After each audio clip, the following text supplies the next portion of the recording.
trains I missed, the loves I lost, the bridges I burned, the rivers I never crossed. Here's to the call I didn't hear, signs I didn't heed, the roads I couldn't take, the map that I just wouldn't read. It's a big old world, but I found my way from the hell and the hurt that led me straight to this. Here's to the trains I missed.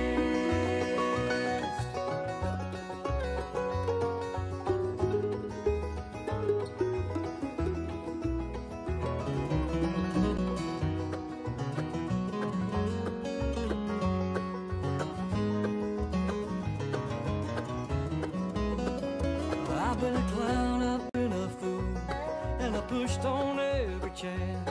I searched far and wide to try to crawl out of God's hand. But there's stones I didn't throw, and hearts I didn't break, and the little hope I held on to with a silver shining thread of faith.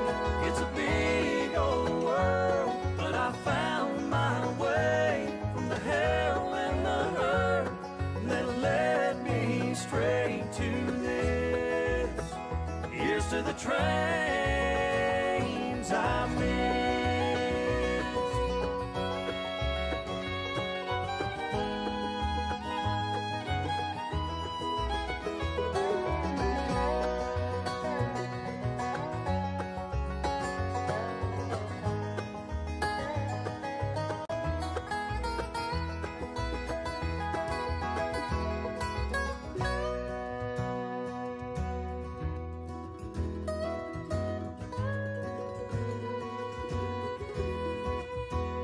Here's to the place I found, the love I know, the earth and the sky that I call home.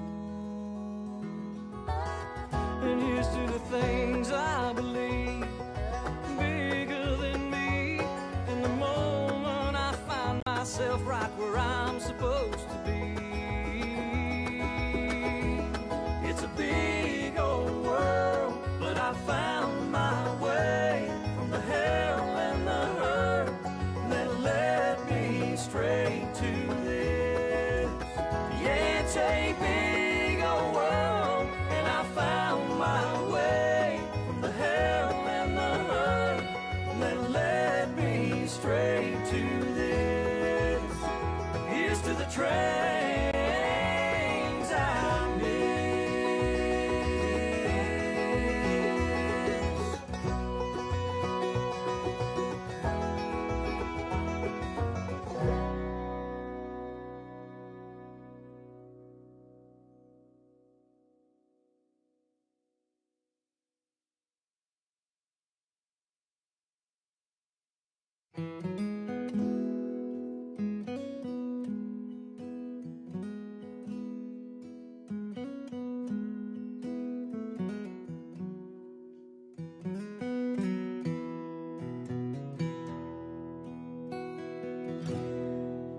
There's a sorrow in the wind, blowing down the road I've been. I can hear it cry while shadows steal the sun. But I cannot look back now. I've come too far to turn around, and there's still a race ahead that I must run. I'm only halfway home. I got a journey on to where I'll find the things I have lost. I've come a long, long road, still I got miles to go. I've got a wide, wide river to cross.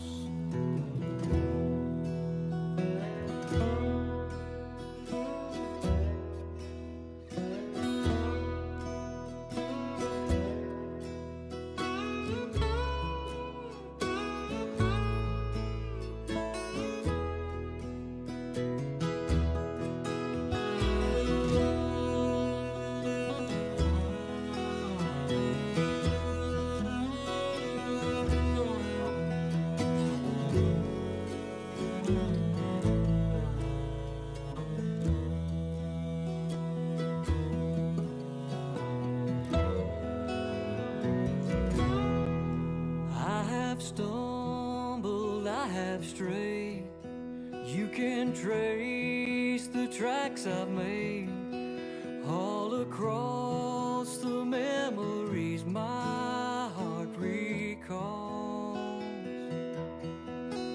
But I'm just a refugee. Won't you say a prayer for me? 'Cause sometimes even the strongest soldier falls. I'm only halfway home. I got a journey home to where I'll find the things I have lost. I've come a long, long road. Still I got miles to go. I've got a wide, wide river to cross. I've come a long, long road. Still I got miles to go. I've got a wide, wide river to cross.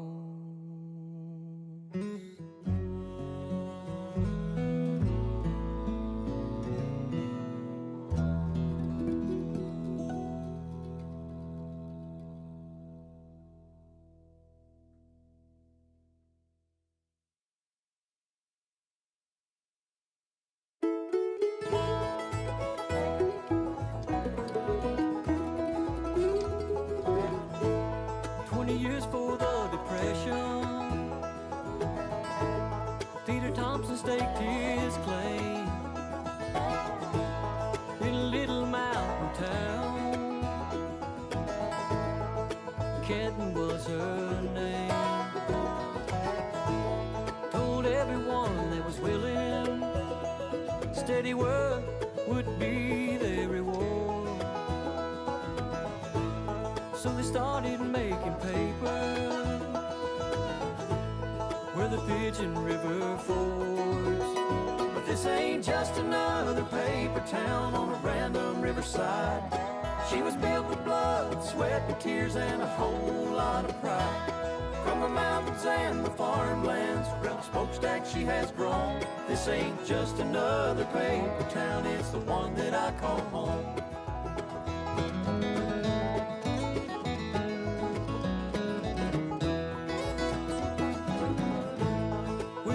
Street was crashing, the mill kept going strong, while Hitler's war was raging. Everyone worked twice as long. There's been mergers and sellouts, layoffs when times got tough.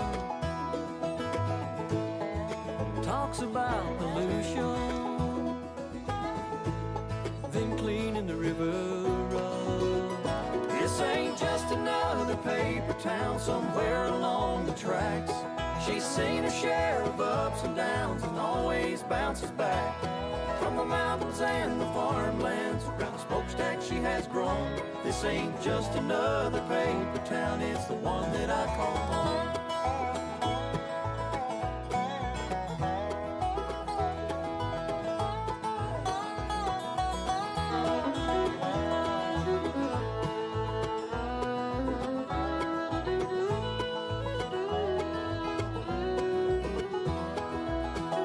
She put food on the table, cars on the highway, sent kids off to college, bound to do things their own way.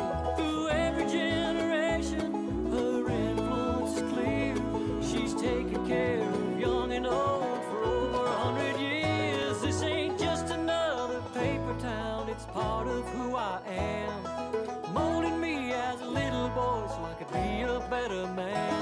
From the mountains and the farmlands, around the smokestack she has grown. This ain't just another paper town, it's the one that I call home. This ain't just another paper town, it's the one that I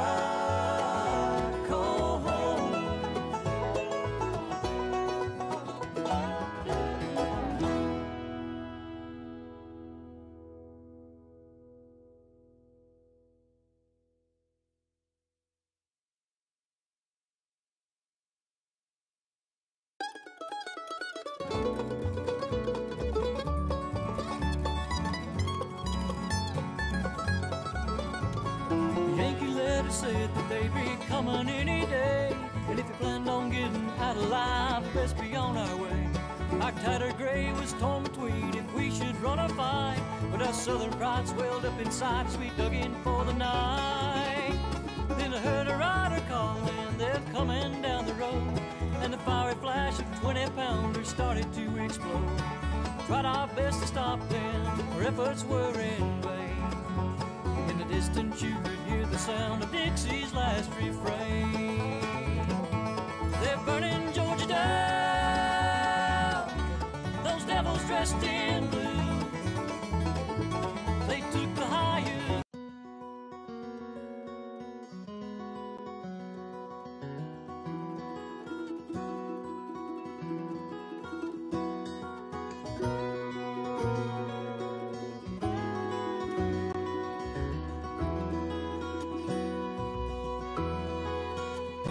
Here's to the trains I missed, the loves I lost, the bridges I burned, the rivers I never crossed. Here's to the call I didn't hear, the signs I didn't heed, the roads I couldn't take, the map that I just wouldn't read. It's a big old world, but I found my way from the hell and the hurt that led me straight to this. Here's to the trains I missed.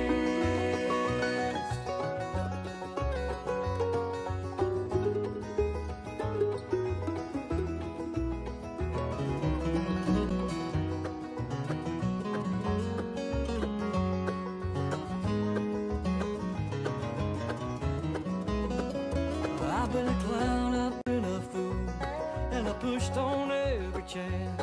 I searched far and wide to try to crawl out of God's hand. But there's stones I didn't throw, and hearts I didn't break, and the little hope I held on to with a silver shining thread of faith. It's a big old world, but I found my way from the hell and the hurt that led me straight to this. Here's to the trains I missed.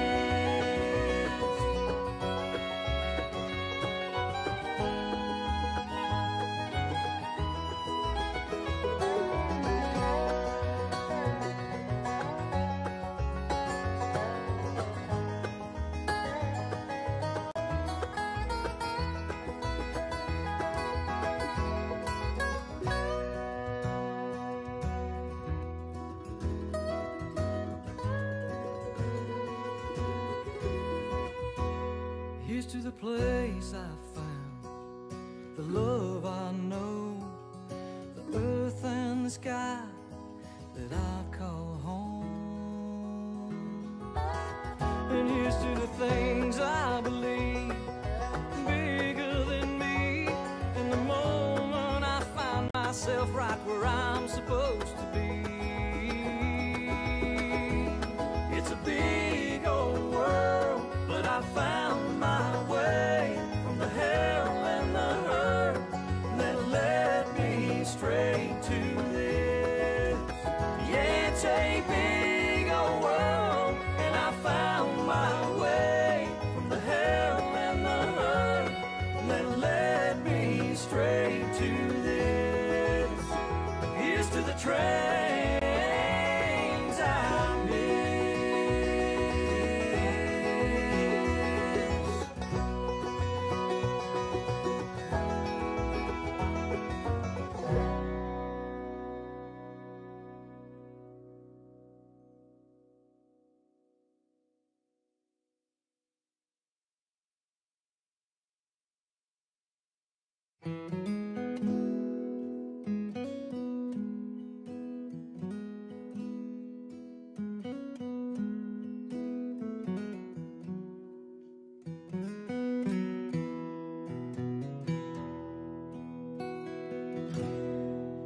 There's a sorrow in the wind blowing down the road I've been.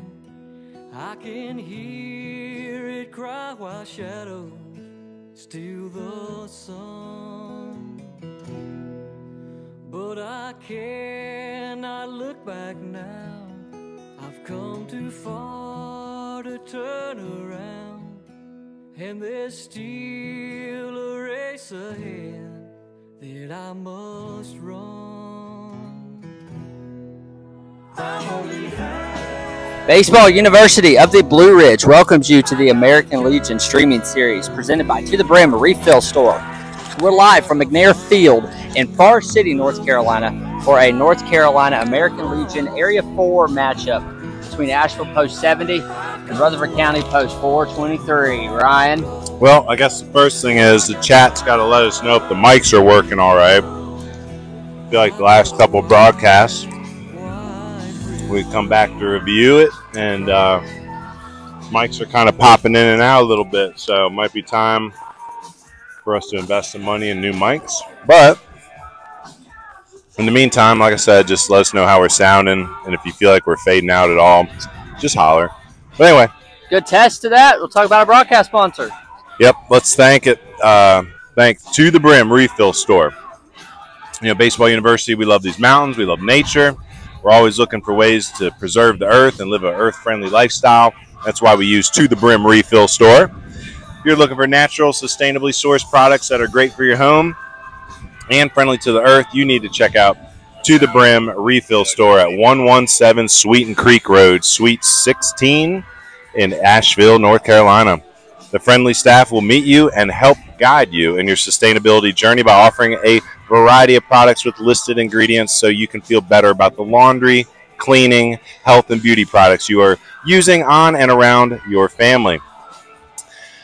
Progress over perfection is key in everyone's journey into sustainability. So check out To the Brim Refill Store at tothebrimrefill.com, or you can find To the Brim Refill on Instagram and Facebook. Open Friday to Sunday, 11 a.m. to 5 p.m., and Monday, noon to 7.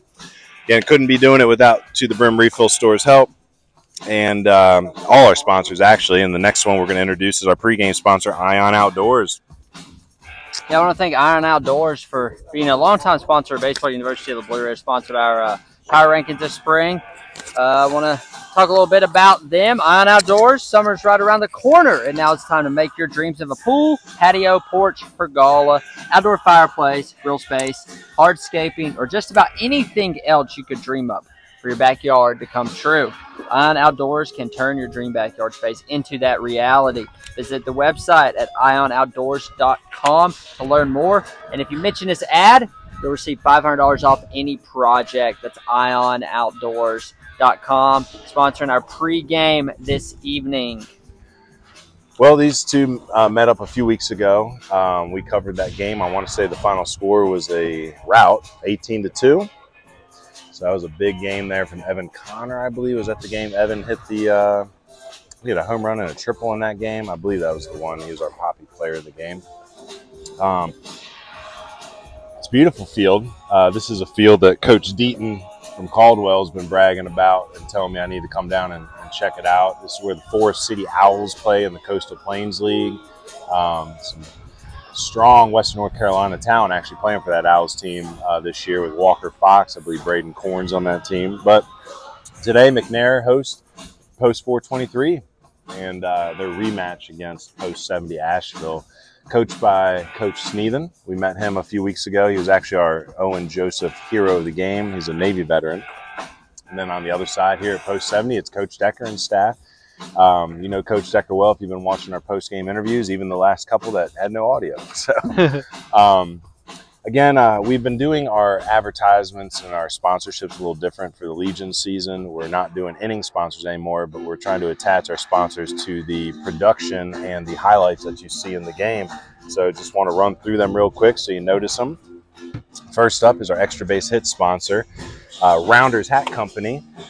Rounders Hat Company is a proud sponsor of American Legion Baseball, and they want you to visit reinvigorate.company.com to check out their selection and customize your order today.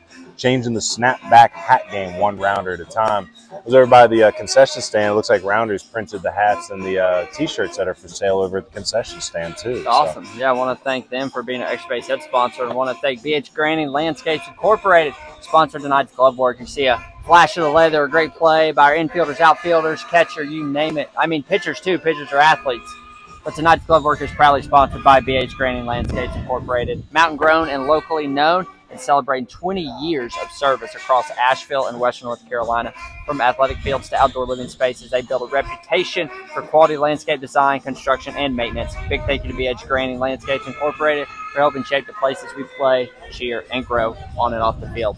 You're also going to hear about Jackson Medical Associates every time there's a mound visit. So just like you got to go visit the doctor sometimes, a pitching coach has got to go visit and check on the health of his arms. So Jackson Medical Associates is proud to sponsor our coverage. From checkups to specialized treatment, Jackson Medical Associates offers a healthcare experience centered on comfort and trust. Here, individuals and families have access to primary care, urgent care, pediatric services, and focused women's health and endocrinology support, all in the heart of Sylva, North Carolina. Our team prioritizes your peace of mind with care plans designed to address immediate concerns and support lasting wellness. Reach out to discover how Jackson Medical Associates can be a resource for your family's health at every step. I also want to thank our College Strike 3 sponsor this evening, Burlap Painting, proud to sponsor coverage of American Legion Baseball. Our goal at Burlap Painting is to exceed the expectations of our clients and allow their buildings to show their best, whether painting your interior, your exterior, or pressure washing your home or deck. All Burlap Painting craftsmen are experienced painters, trained in advanced application techniques, technical expertise, and rigorous safety programs. We specialize in residential painting and commercial painting services through the Harrisonville, Biltmore Forest, and Brevard region. Appreciate Burlap Painting for sponsoring all the Strike 3 called looking tonight. So you just saw Coach Briggs Barker walk by from Cleveland Community College. So that's a great sign. Again, we're trying to tell folks that, hey, look, Legion Baseball can be a recruitable league, and it has great talent, and there's uncommitted talent on both sides of the ball today. So glad to see our college coaches showing up to watch good baseball. Last sponsor, though, we have to talk about, sorry, I was just in the moment, is our stolen base sponsor, Carolina Pack and Go, another proud sponsor of American Legion Baseball. Carolina Pack and Go committed to providing the best quality moving services to residents of Hendersonville and the surrounding Western North Carolina area. Their team of professional movers are equipped and highly trained in order to transport your belongings from one location to the next in a timely manner. They'll take care of the packing, moving, and even transporting your vehicles. Carolina Pack and Go's mission is to help simplify your moving experience and take a load of stress off your shoulders. So let's get started. Contact Carolina Pack and Go today for top-notch moving services. Well, speaking of stolen bases, you know who our stolen base leader is right now? Let me take a wild guess. JoJo Brown. It is JoJo Brown, yep. So Coach Decker actually sent me an updated list of the statistics here, and man, some of these boys right now are having an amazing season. Here's the one I want to mention. Evan Connor, through 5 games, right? He has absolutely been smashing the ball, batting .857 with a .933 on base percentage. His slugging percentage is an even 2, so 2,000. The OPS is 2.933. This kid is an animal. He missed the first few games after getting hit in the eye, missed a few games after getting hit in the eye in one of their first games. And since returning, it's just been on fire, taking walks. He's taken 7 walks, has a home run, 2 triples, a double, and 2 singles. So, I mean, he is just absolutely murdering the ball right now. And he's heading off to Gaston with teammate Caden Davidson. I wanted to mention Caden. He missed a few games in the beginning of the season because he was on the T.C. Robertson squad that was still in the playoffs. In only 4 games, he has already hit 2 home runs. So he is extra. You know, that extra base power is a great addition to the Cardinals lineup. We're talking about Jordan Brown. He had 7 stolen bases. I think that leads the team right now. And let me double check that. Excuse me, 6 stolen bases leads the team. And there's a few guys behind them. It looks like Jackson Pavone with 4 is creeping up on him. RBI leader for the team right now is Caden Davidson as well. And also wanted to point this out. Colt Nelson is the team leader in quality at bats, but that's my prediction for the next few games is look for a Colt Nelson breakout. Colt right now, on traditional statistics, is only batting .235, but the OBP is .417. When you go back and look at the extra base hits he's had, the long at bats, I'm telling you, watch out for Colt Nelson in the next few games. Looks like our umpires are going to go ahead and announce our lineups here. While that's going on, we'll be preparing for the national anthem. On the mound tonight, Deegan Randall, the Enka graduate, also heading to Western. We're really excited to see him pitch. I know he's been dealing with some nagging injuries during the spring season, so I'm glad he's healthy now. We are missing a couple kids from Post 70 tonight. Tay Trantham and Grant Buchanan playing in the state games this week down in Greensboro. So that's the Body Armor State games.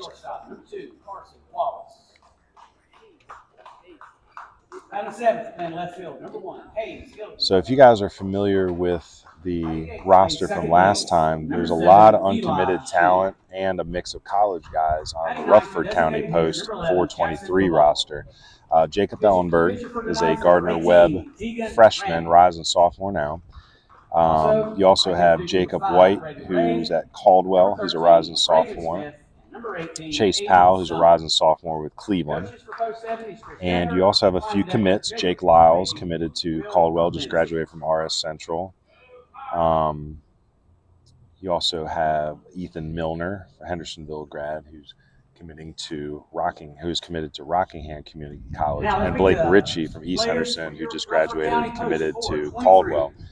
A lot of uncommitted talent. A few guys to point out on Rutherford. Jackson Swenson, the junior rising senior shortstop, is a very wiry, strong athlete. Landon Whitley, good power, will be in left field. He's RS Central 26 grad. Elliot Tisdale is a 26 for East Rutherford.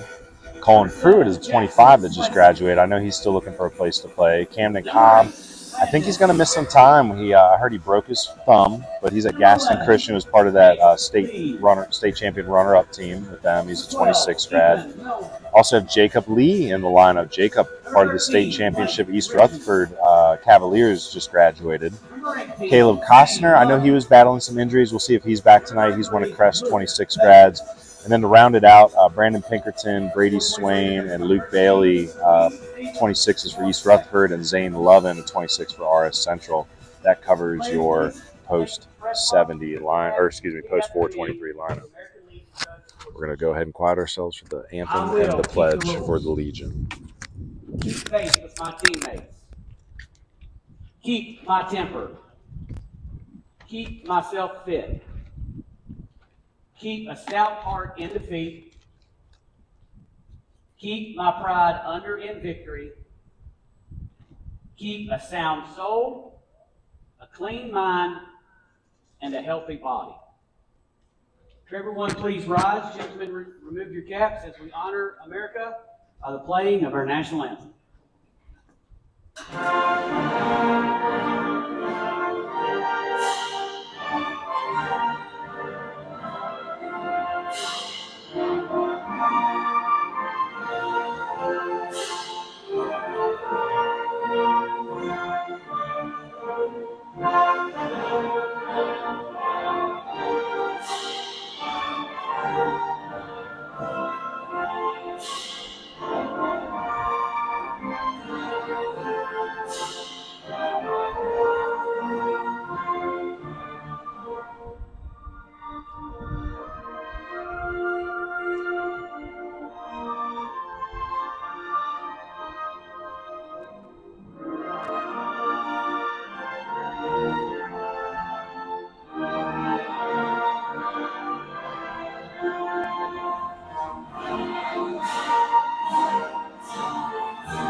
Play ball. Play ball.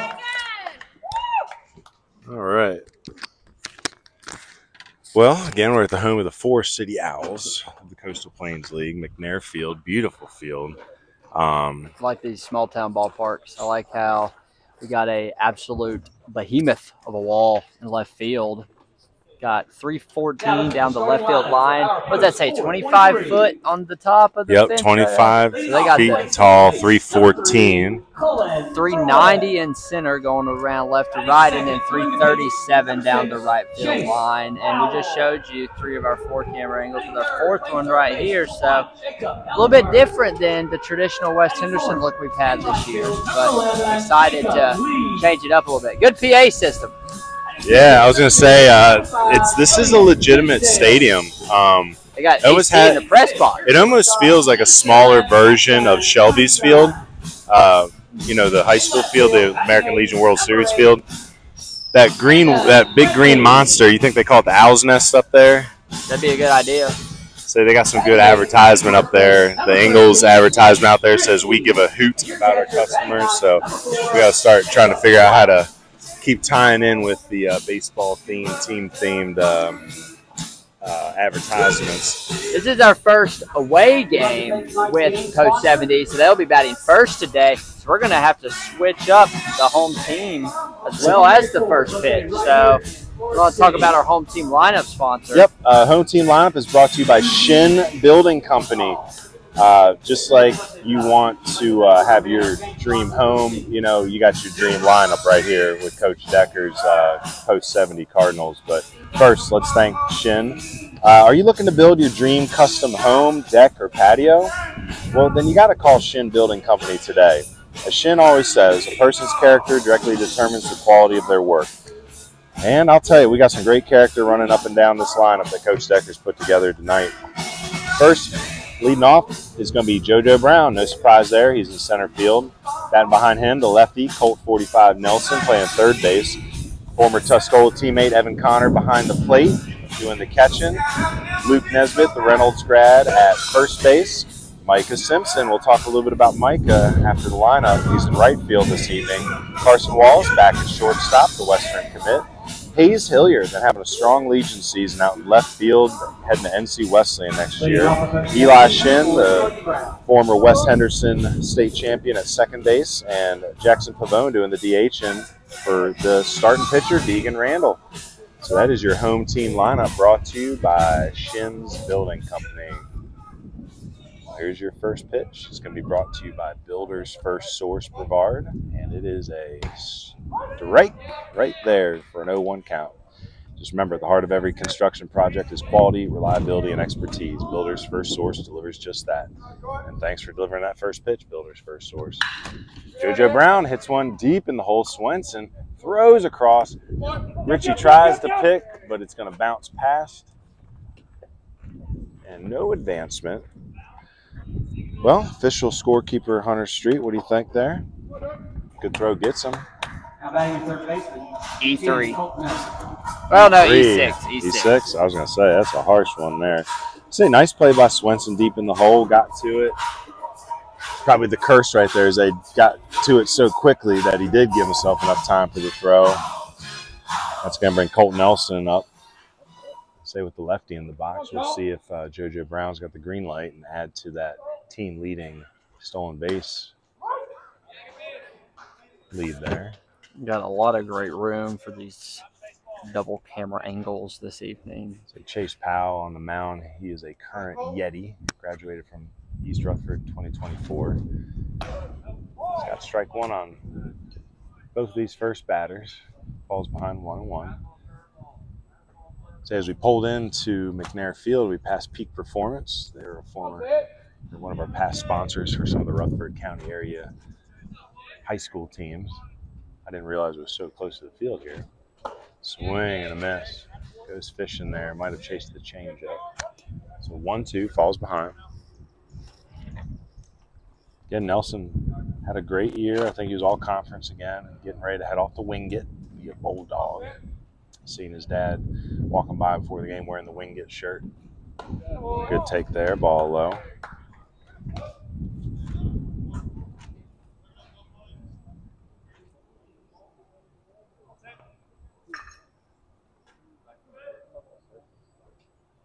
Say Colt has played in this will be his 8th game. Hits one there. Nice pick by Richie. Gets to Swenson for one. Throws it back. Oh, and Powell, it goes in out of the glove. That would have been a great turn. It'll be a fielder's choice for Colt. A nice 3-6 put out there. Brown at second. That was a nice pick. Nice throw by Richie there. The lefty coming off the bag to grab the ground ball. So it's nice when you got a smooth fielding lefty at first base. It just always makes for quicker double play turns, quicker snaps on the tag. Say Blake Ritchie's worked really hard over there to get his defense up.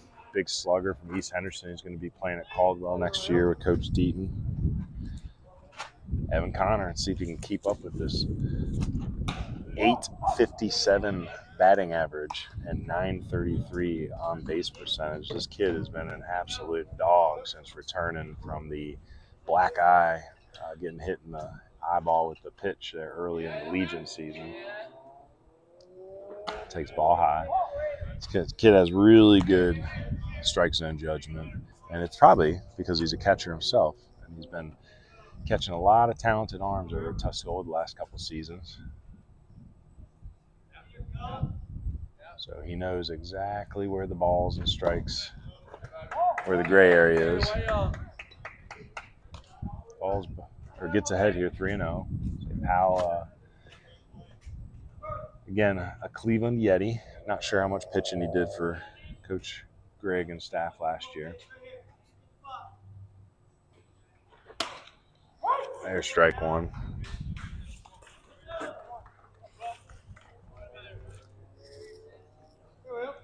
Say around the infield, Ellenberg at third, Swenson at short, Pruitt at second, and Richie there at first. It's Caleb White doing the catching. Pickoff attempt here. Oh, it's going to bounce past Richie, so it's going to be an E1, bouncing to the throw. Nelson will move up one base.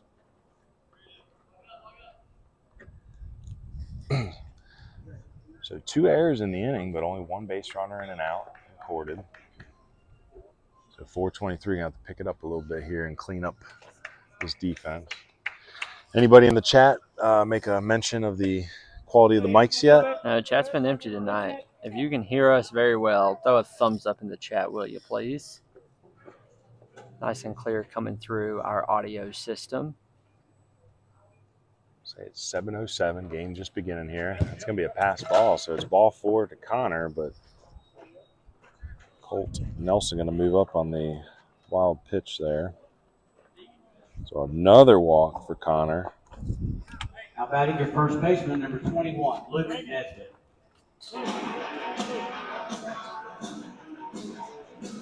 So pinch runner for Connor.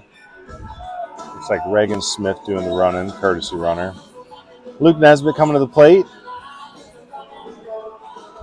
Luke batting a cool 350. Cool hand Luke. OPS is even 1,000. He's got 3 doubles on the season and a dinger. Always an extra base threat is Luke Nesbitt. Takes ball low. Say Powell doing a good job staying in the bottom of the zone. So when he's missing down.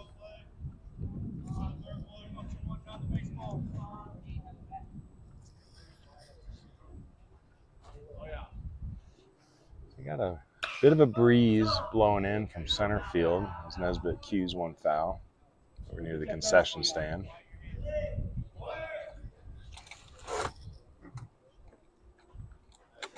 We did good on foul territory today, I will say that, with these poles and sitting over here on top of the first base away team dugout.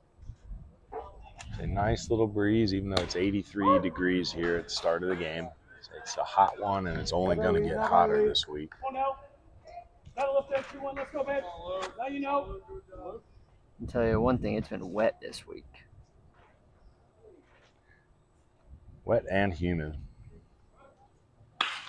Nesbitt fouls another one off. This one a little deeper off of the shed out there down the left field line. You come on down the mountain into the isothermal region, it just lingers down here. It just feels like we're in a greenhouse. But this breeze is nice in the early evening. So that's what makes it isothermal. You know, it's got mountains on 3 sides. Strike three, foul tip into the glove there. So 2 outs now. And Chase Powell and Post 423 trying to sneak their way out of this without giving up a run. So first and third situation, another lefty and Micah Simpson coming up. Now Micah, some of y'all may have heard, Micah decided to decommit from his commitment with Western Carolina yesterday. I talked to him before the game. Just kept it simple, so he's confident in his decision, and even though he doesn't know what's going to happen next, there's going to be options, and he's confident that he'll find the right spot. So for any college coaches that are tuning in, he's pretty well seasoned young man, 3-time state champion, good pitcher, good swinger. Handles himself really well in interviews. It's a hard foul down the right field line. D1 stuff, but that's also hard to manage as an 18-year-old right now in this market. Like, what does that mean? My advice, I always say, when in doubt, junior college. So, I mean, there's plenty of JUCO coaches. I'd be glad to add them.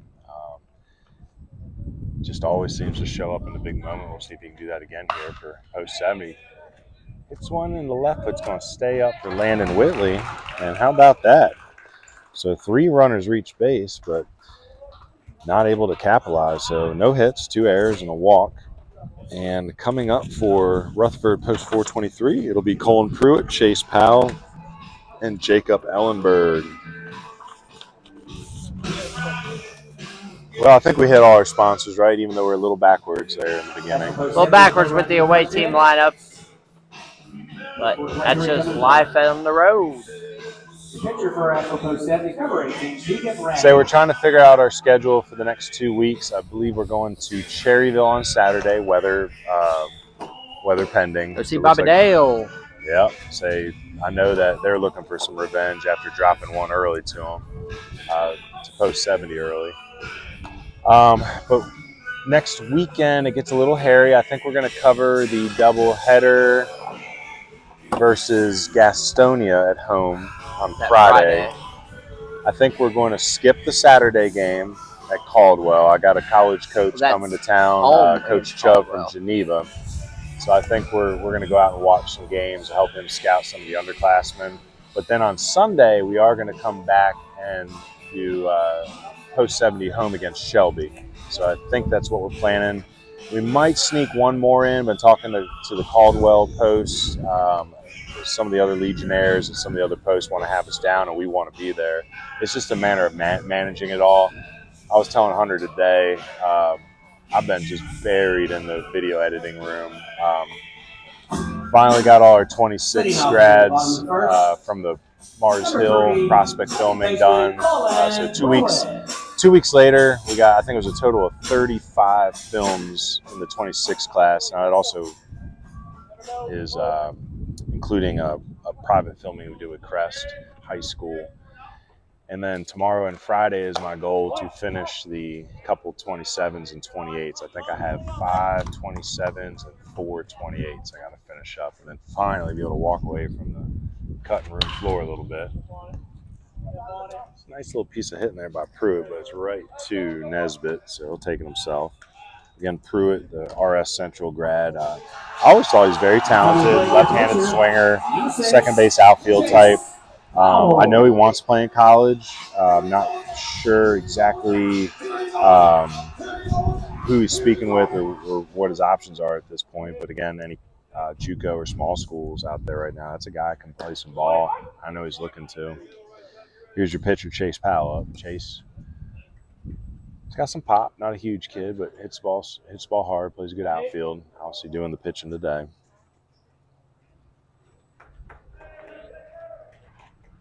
Pop this one up. Again, this is the first look at Deegan Randall that I've had this year. Inca graduate, heading to Western next year to play for Coach Beck and staff. This is up here. Stay around the infield. Nelson at third, Wallace at short, Reagan at second, Nesbitt at first, Connor behind the plate. Reaches up and hits the ground ball right back to Randall. Ooh, almost airmails his very tall first baseman. So 1-3.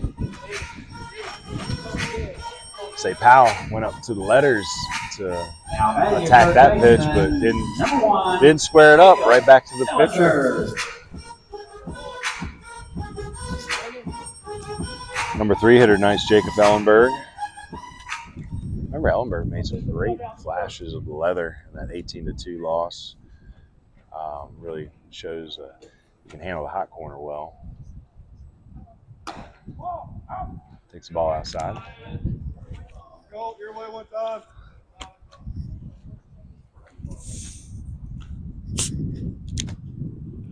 Swing and a miss. Good.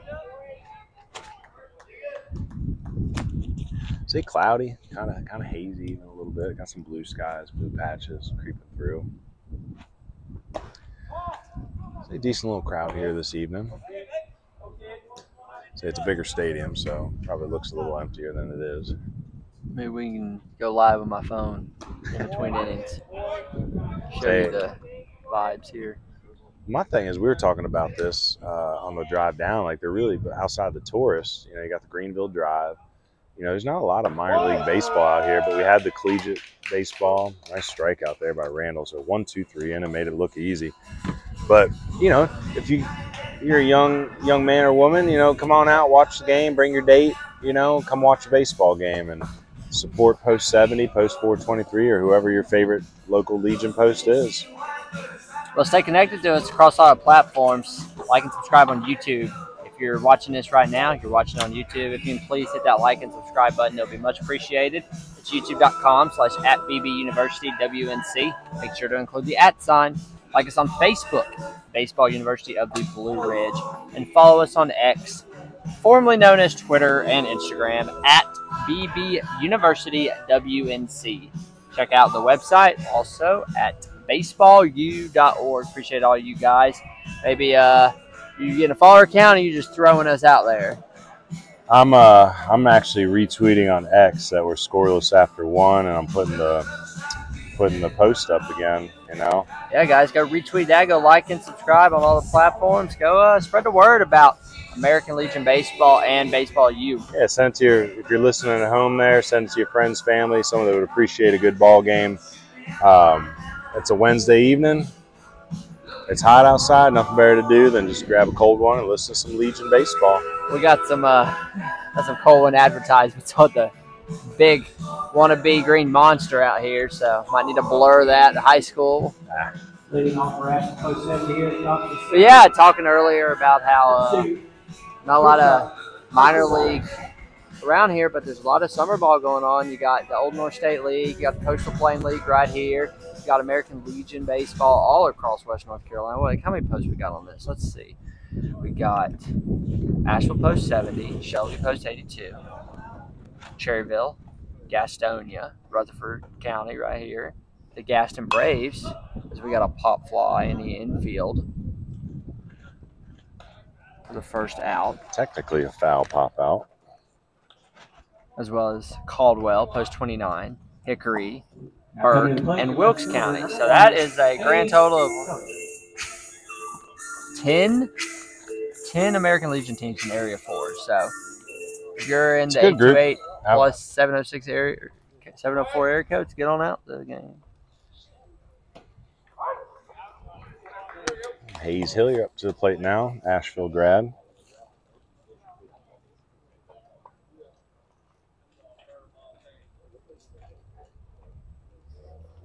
Swing and a miss.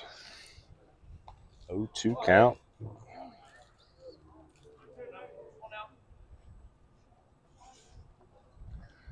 So 0-2, 1 out. Say Post 70 was threatening there early in that first inning, but how about Hillier? A 2-strike piece of hitting there. Gets a single through the 5-5 hole. It's going to be the first hit of the game for the Cardinals. And that's going to improve his average. He's already batting at 286, so he's probably creeping up towards the 300 mark with that single. Eli Shin getting the start at second base this evening. Left-handed swinger. A lot of lefties in the lineup this evening. 1, 2, 3, 4, 5 of the 9 hitters, so majority lefty. You don't see that much in mountain baseball. Ground ball foul. Coach Decker in the first base box this evening with Coach Lindsay being off in Greensboro, coaching the Region 8 state games team. Yep, I think it's him, Coach Shepard of Tuscola, and I believe Coach Clemens of Smoky Mountain. That are the 3 coaches in charge of the Region 8 roster.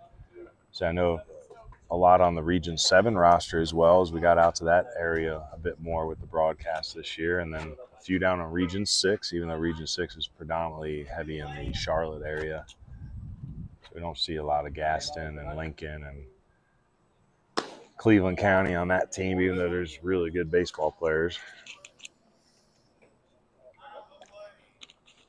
So 1-2 count here. Let's check on some of those state game results. Why don't we? I'm going to tune in for who did Region 8 play today. They faced off with Region 2. No score on the Power Age State Games website yet. So 2-2 count here. The lefty in the box. You know, Hillier runs pretty well there at first base. This might not be a bad time to try to start the runner. See if Shin can put the ball in play with the runners in motion. Nope, he's going to take a low. Nice block up by Jacob White. So full count. So nice job by Shin coming all the way back with 2 strikes. Say Shin, part of that 2023 state championship team. Jackie Corn and the West Henderson Falcons. Ball low. So it'll be ball 4, runners off. Don't matter. It'll be first and second now for number 9 hitter Jackson Pavone doing the DH in this evening. Got you a Region 7 score from earlier. They faced off Region 1 down the east and won 13-3 in the early games. And Region 6 beats Region 7 8-4. That was yesterday. That was yesterday. No Region 8 game score today. Yeah, maybe you can text Will and get one later on. Nothing's posted for today? Nothing today. Only lost yesterday 4-3. 4-3 Region 4. Pavone off the fist, flicks it down the left field line, just foul by about a foot. I need to pull up the state game region maps and see which counties are some of these other regions. I mean, state games is a big, for me, like in the recruiting scene, you know, with the advising and trying to help some of these players figure out their options. I look at the state games as a crucial checkpoint. You know, this is where a lot of those 4-year schools that have some money, D1, D2, ground ball shortstop here. Swenson with a nice pick, goes to second for 1. Not going to be able to turn it there. So nice job getting the 1. It's going to be 2 outs. 6-4 on the put out. So it'll be first and third now with 2 outs. Back to the top of the lineup with JoJo Brown. Brown reached on an error there in the first inning.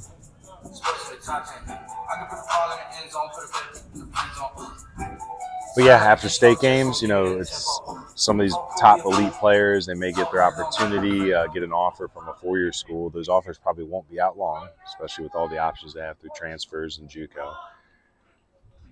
And then I think throughout the summer, you know, coaches are probably going to spend some time continuing to figure out the JUCO guys, especially in the summer collegiate leagues. Summer collegiate leagues have become such a hotbed for recruiting now with the transfer portal, where in the past it was really just a player development opportunity for the summer. Maybe a draft league thing, you know, for the 4 City Owls, for example, Coastal Plains League, that can be mentioned the same breath as Cape Cod.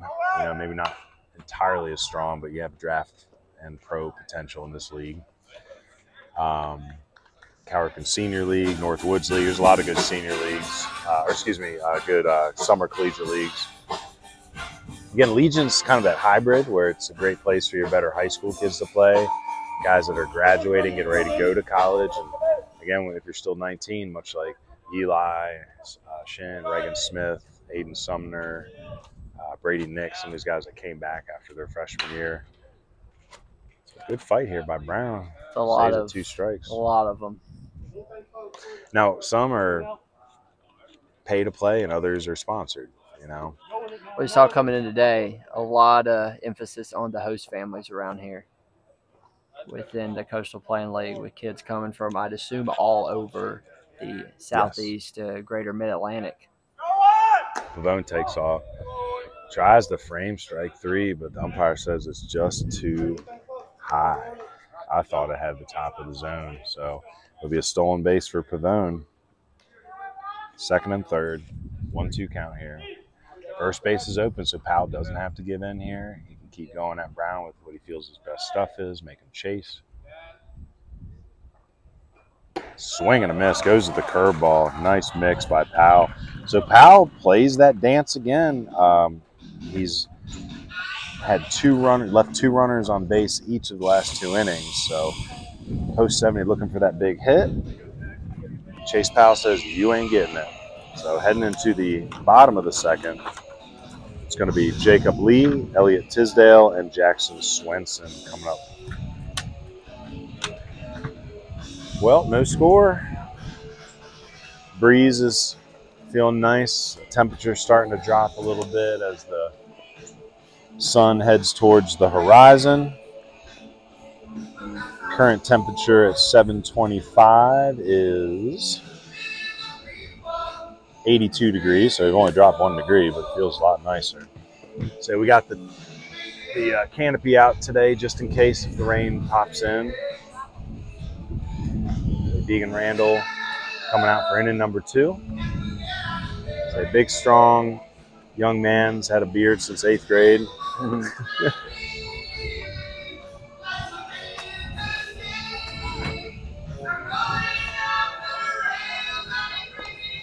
Want to remind everybody, too, that Coach Chubb from Geneva is coming into town next weekend, the weekend of the 27th. Wants to go see some games. I think he's going to come check some Legion games out. We might go down to Atlanta on that Saturday to watch some games. There's a tournament going down that way.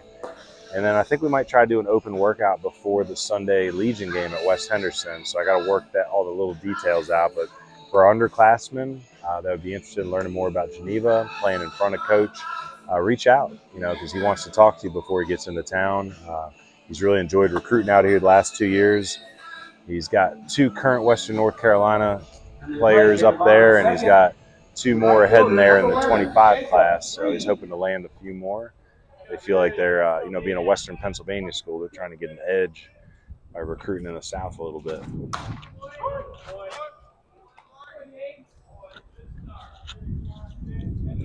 Jacob Lee in right field tonight, the left-handed pitcher, right-handed swinger. Swinging a foul.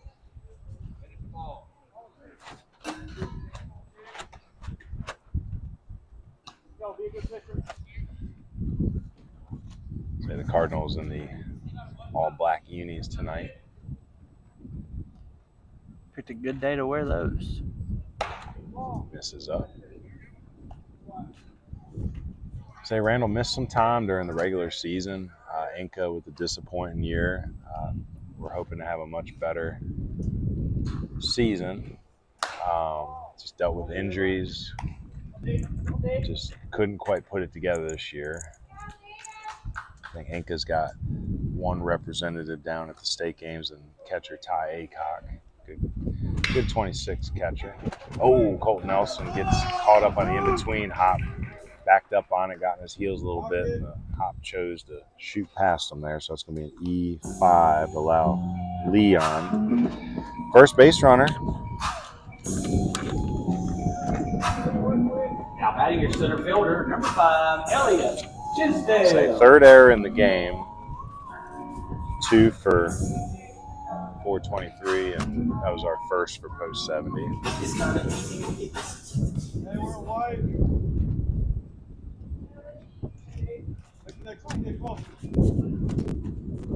Say wishing luck to Tate Trantham and Grant Buchanan down there at state games. Both not able to play in this game this evening, but they'll be back in a couple days from Greensboro.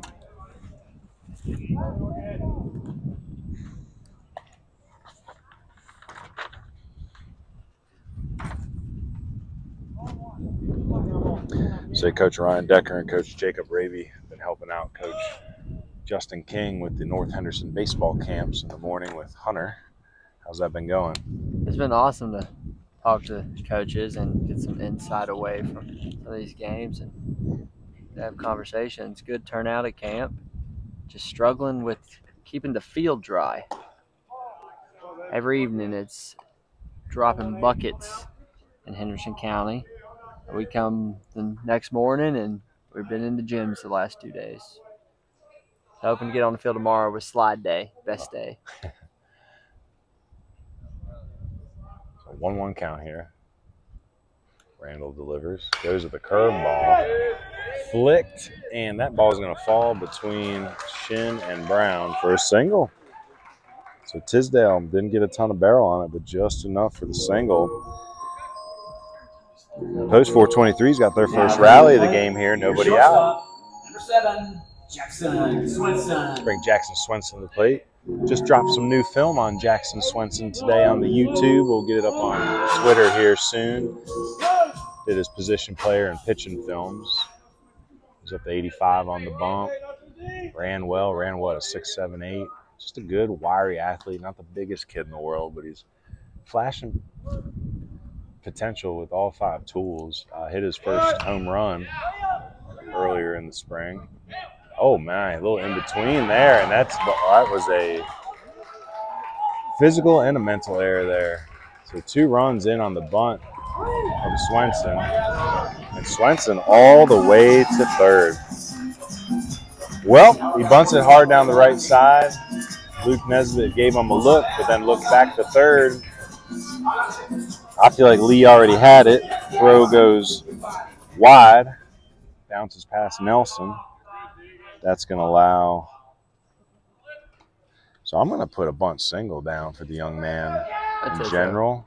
Do you think it's a bunt single based on where he picked it up? Yeah. Okay. So I'm thinking single on the bunt, but E1 on the throw is what lets everybody come around to score here. So 2 unearned runs. And Swenson makes it all the way to third base. Doing all right? Say Coach Deaton in the house. Well, small ball works sometimes. Holy moly, didn't see that coming. But we had a mound visit, so that means we're going to introduce you to our mound visit sponsor, Jackson Medical Associates. Again, proud sponsor of American Legion Baseball. From checkups to specialized treatments, Jackson Medical offers a healthcare experience centered on comfort and trust, and I'm sure that's what this mound visit was all about. To help Deegan Randall feel a little bit more comfortable and trust in the process, because he's throwing really well. So, oh yeah. So Coach Deaton's going to jump on the broadcast real quick. Coach, you've been talking about this field. This is my first time here, but you've been talking about this field for a while. What are your thoughts on this beautiful McNair Stadium? Yeah, man, it's a great field, good surface, plays big, so pitchers like it here. Infield smooth. I mean, the guys for the town of Far City do a good job of maintaining it, keeping it nice and presentable. So I know the Legion coaches appreciate not having to work on it. The town of Far City maintains it. So, man, you see a lot of sponsorships out on the wall, and a lot of people support this place. So it's a good thing, good community staple here in Rutherford County. Man, so look, seeing all this small ball right here. Play your first baseman, number 13. Small ball never really. Let's say small ball never really disappears. I think that's something these kids got to realize is still going to happen at the collegiate level. Oh yeah, you have to be able to bunt, have to be able to manufacture runs. I mean, that's big right there. You push those guys over, bad throw, and all of a sudden you get 2 or 3 run lead here. So yeah, I just dropped Swenson's and a couple of those Crest players videos on the YouTube today. Finally getting through all those dang films. I saw they have the TrackMan here because I know, I mean, our audience knows that you're hosting our next prospect film on August 16th. I told a few that there's a chance. I know you're trying to make some upgrades and build up the field a little bit. There's a chance we might be here for that prospect filming. Yeah. I'm not going to complain because both fields are just fine by my standard. I like the idea of having the TrackMan if the Forest City Owls will let us turn it on. Yeah, they will for sure. Now batting your catcher, the owner here, he's a good guy. He's for the people, so I'm sure he'll make it happen for us. Now, when the season, like when Forest City's not playing here and Legion Ball is not going on, who's the main? There's really not. I know the local charter school, Thomas Jefferson Classical Academy, plays some of their home games. They played their home games here. Storm Mace, the pitching coach for the Legion program here, he's the head coach for Thomas Jefferson, and they play their home games here. But other than that, nobody really uses it in spring. Man, well, you're a JUCO guy. You know, there's always a need for JUCO ball. Oh, So yeah. maybe one day we'll find a way to get a team down this way. We would love to see that happen, and I think isothermal would be a good place for it to happen. So a lot of good baseball here in Rutherford, around the surrounding areas. Well, why don't you go enjoy the game? You know, I know you got some guys you want to check out, and that's kind of the theme of the broadcast is that Legion baseball can be a recruiting tool. So don't think y'all have to go be playing travel ball all the time. He's Coach Deaton's the second college coach we've seen walk by today. So yeah, appreciate we're out you here having me looking. Appreciate you. Yeah, dude. How about him? I love him, man. What did Richie do? Richie, lefty. Catching up on my scorebook there. I got White popping out to end the inning, but I don't think I've seen what Richie did there. I want to say his base is empty when he came up. Oh, strikeout. Strikeout, looking. He's swinging. I guess we'll find out. Because if it's looking, we owe Burlette. Yeah. Well, big inning there from post 423 via the small ball. Jacob Lee reaches on the air. Elliott Tisdale with the bloop single. And then Swenson with just a beautiful bunt down the right side. Had to give him a single on it because Nesbitt whiffed on the tag, looked back to third, throws the ball away on the E1. That allows the 2 runs to score, Tisdale and Lee.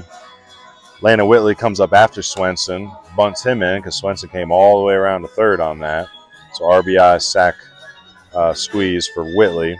Richie with the K, and then Jacob White with the pop out. So 3-0 here, and lot different makeup on this ball game than our last one when these two faced off.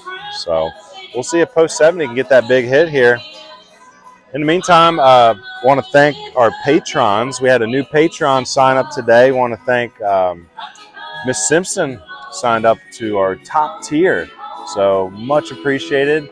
Now I got to really follow through and print out those support Mountain Baseball stickers. Now we got a top tier person who's going to get all our benefits. That'd be fun. We can design that and throw it. I already know what I want to look yeah. like. Yeah, it's just going to be simple. It's probably going to be our logo and just support Mountain Baseball, big block letters, you know. Yeah, check out the Patreon website right there on your screen. I mean, huge appreciation because, again, my thoughts are if we can get a few hundred people to become patrons, there's a big swing from Nelson. That ball is shot out the center but tracked by Tisdale for out number 1. But if we can get a few hundred patrons, it's just these are where we can take the time to set up more opportunities, the college tour series, keep up with the streaming series, set up more open workouts like we're trying to do at Geneva College here in a couple of weeks. Just take more time, have more resources, and more time to create opportunities for our players without taking money out their pockets. We can get 100 people to join the $5 a month Patreon. That would be $500 a month, and that'd go a long way for what we want to do. Not just for the broadcast, but just for, in general, getting these guys into college, getting them seen by other college coaches, not just in our area. And educated. That's the big thing. It's just making sure the families and the players understand the process enough to maneuver it without burning up their wallets, you know. They're getting ready to go to college. College is expensive. There's no need to be paying for college before you go to college, you know. And that's where I just can't justify some of the tens of thousands of dollars that some people are spending on this process.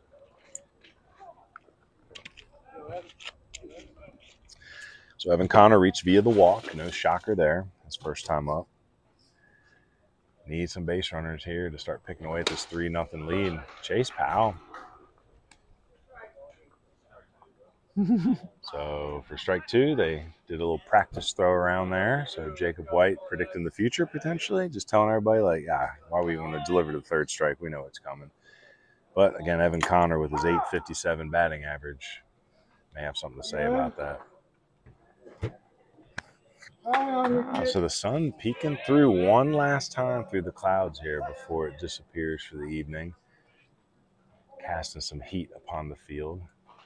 Ball up, 2-2. Excuse me, full count. Is that what you got? I had 2-2. 2-2? I think it may be 2-2. I guess, well, I keep mine at 2-2. That's what I got. Powell delivers. Swing and a drive. That ball's going to split the gaps. Let's see if Evan Connor's got extra bases yet again. And he's going to put the brakes on there at second. Swenson catches the cutoff throw.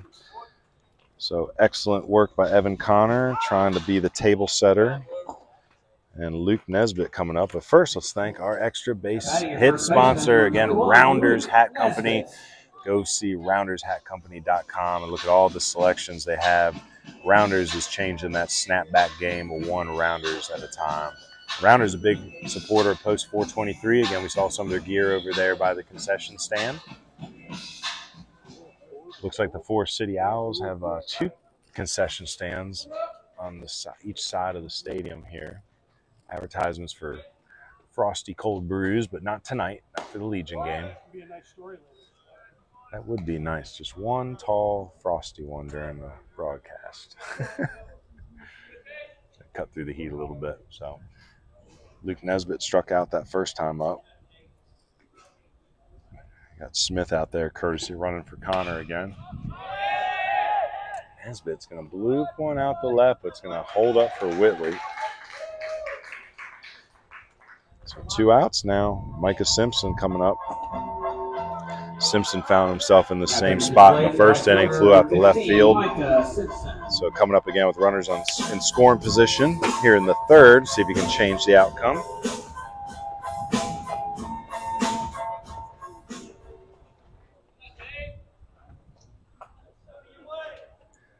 Again, Simpson with unconventional setup.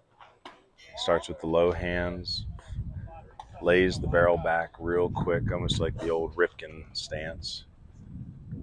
But then right as the pitch is delivered, gets up into a conventional load position.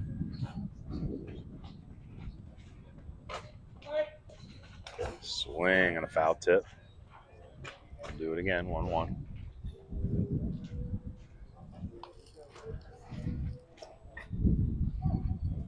No VIP section today, but plenty of the fans are enjoying the amenities they might not normally get at an Owls game. So if you like summer collegiate baseball, I do want to remind you that the Hendersonville Honeycrisps are playing at East Henderson. And that ball sneaks to the right side. Let's see if they send Smith. Smith is going to score as that ball is cut off. So RBI single by Micah Simpson breaks open the goose egg there. And we'll see if this can help the Cardinals rally a few runs closer here. So 3-1. Now batting is shortstop 2, Carson Wallace. So Carson Wallace coming up to the plate now, popped up to third base, and a step into foul territory his first time up.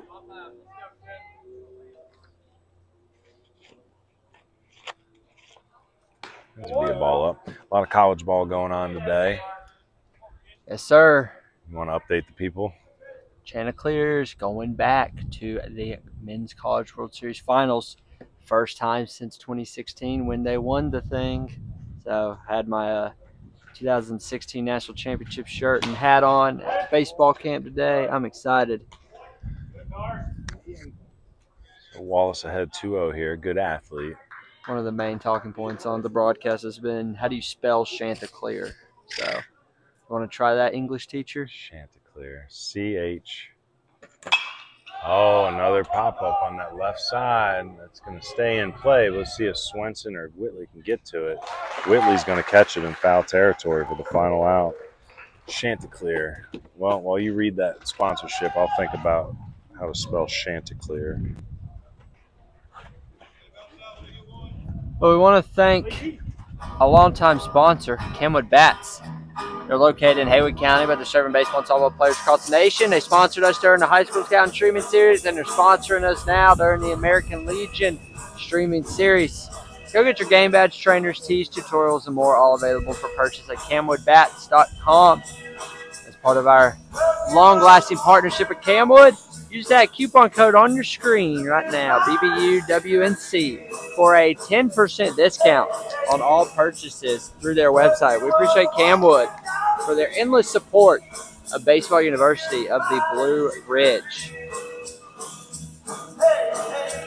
Well, I'm going to prepare y'all for the end of the game here.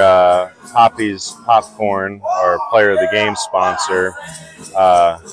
Coach Cook was a dummy and forgot to grab a bag of popcorn before he left the house today. So whoever our player of the game is, I'm just going to have to hit him up next time. Got to hope at this point, if it's a post 423 boy, they end up winning this game, I'm going to have to track them down. I know most of them. Richie's in town. Milner's in town. Swenson, I know Swenson. I can find them. Whitley, Pruitt. We'll make sure they get their bag of I'll just eat it on their behalf. Could do that. They don't need all the greasy and this whatever. Is made with This the is finest ingredients. Heck, healthy. This is good for you popcorn. You need to give me a bag then. I need to be the official taste tester. A little R&D right here with Poppies. They gave us, it's the Asheville mix, which makes sense. It's a white cheddar, and a caramel popcorn mix. It doesn't sound like it would fit, but it does. And well, those proceeds from those sales go to support Hurricane Helene's relief efforts. So Poppy's doing great work. Colin Pruitt to lead off here. He is the leadoff hitter. Grounded out to the first baseman to begin the offensive day for post 423. What could it take to get a field somewhere in our region with a big green monster like we got out here, and we can put all our sponsors up? We can put Poppy's, Camwood, Jackson Medical Associates, Blue Ridge Burlette. Community College, sitting right there. Beautiful former college field.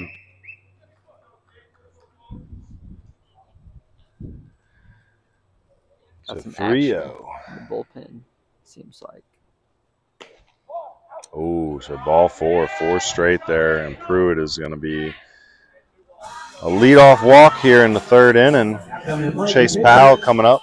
Number 6, Chase Powell.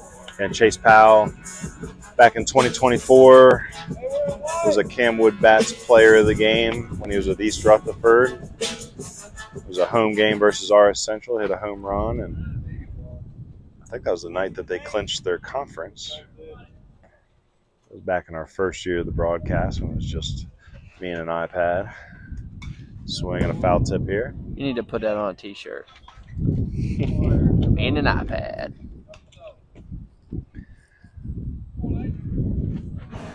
I don't know. That sounds like the school system nowadays.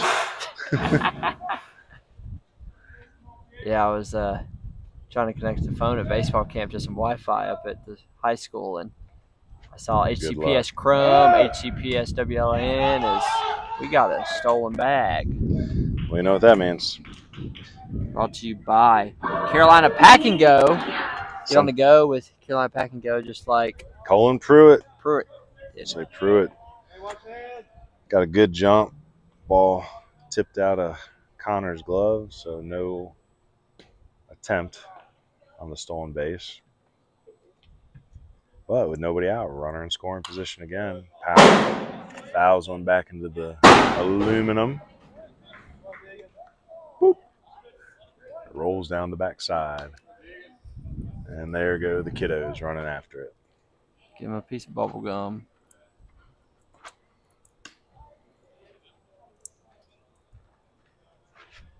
So Cardinals trying to keep this a 2-run ball game. Swing and a miss. First base is open. Connor looks back through it, throws down to Nesbitt at first. Nesbitt first, get the out.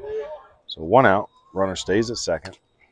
Nice job by Connor there. Good block work. I'll say it's a BH Granning glove work play right there by Evan Connor gets dirty, blocks it, keeps it in front of him, looks the runner back, and throws a strike down there to Nesbitt. Got to get those hands dirty and make the tough plays, just like BH Grannon. Get their hands dirty on any project you put in front of them. Ball low there by Randall. And they work hard, too. So appreciate all our sponsors. We need to put all our sponsors on T-shirt. That's what we need to do. So our sponsors are going to help us. We're going to be probably picking up some new mics. Might be getting a new iPad here soon. Throw back behind by Connor, and that ball shoots out in the center field, but JoJo Brown's on it quick enough to keep Pruitt there. Yeah, there's definitely something going on with them because it keeps popping up on the YouTube thing, but it sounds fine. What's popping up? It's audio bitrate issues, so I think it's fine. I mean, I was listening to it earlier. If you're in the chat, maybe drop us a line. Just let us know if you're still hearing the audio just fine. I vote we should get ones with headphones. Ellenberg rips one through the right side. That's going to be a base hit. Pruitt coming around third. He's going to score easily and has an RBI single for Jacob Ellenberg. Now comes into play, your right fielder, number 11, Jacob Lee. Bring up another Jacob Lee, the right fielder. He's reached on an E5 there to lead off the second. Came around to score on the Swenson bunt and a throwing error that preceded it. Coach Decker, Ryan Decker, going to come out for a mound visit, which you know what that means. It's sometimes like you got to go check up on your pitcher. You got to go to doctors to check up on yourself. So this mound visit is brought to you by Jackson Medical Associates to remind you, again, they are an option for you in all your healthcare decisions. So pediatrics, adult health, women's health, whatever you need, consider Jackson Medical Associates.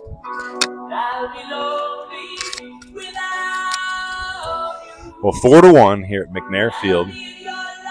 It's been a little bit of a sloppy game for Post 70. Couple errors. Randall's pitched fairly well. He's only allowed the one walk and I believe 3 hits. We'll see if he can work his way out of this one. Post 70, not with their entire lineup this evening, but still a strong group out there. Plenty of time to get back in this game. But right now they find themselves behind 4-1. If you're Post 423, you want to keep the pressure on. You remember that 18-2 loss that they took the first time around, so they know how explosive this Post 70 offense can be. So they're looking to take advantage of every opportunity they can. My prediction is more small ball until Post 70 can prove that they can make the defensive plays.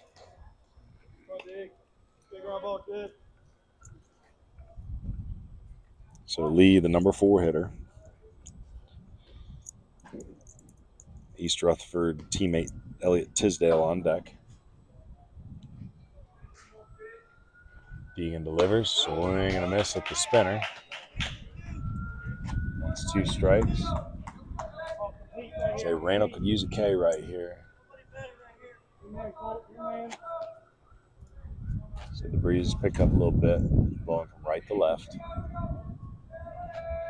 Long hold it on the bump. Another curveball, nice block by Connor. It's going to keep Ellenberg in place.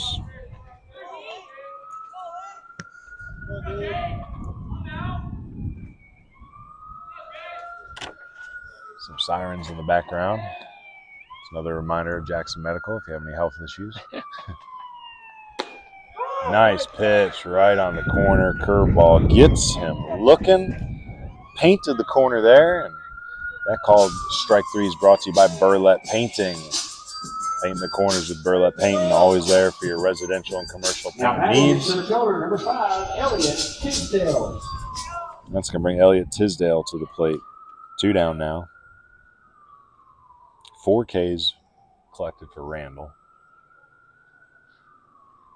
Swing and a foul back. I think that stayed in the park.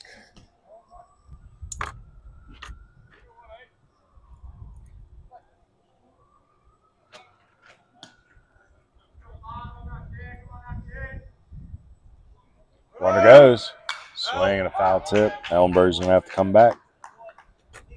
Pretty good jump there. Randall's 1 strike away from striking out the side and trying to keep it at 4-1 here. Say the leadoff walk, the stolen base by Pruitt that allows him to score in the single by Ellenberg. Powell and Lee K. And now we have Tisdale on a 2-strike count. See if the runner goes again. Runner stays put. Ground ball. Nice play by Nelson. Gets up, throws across, and he is out. So nice diving play by the third baseman. B.H. Grant and glove work, flashing the leather.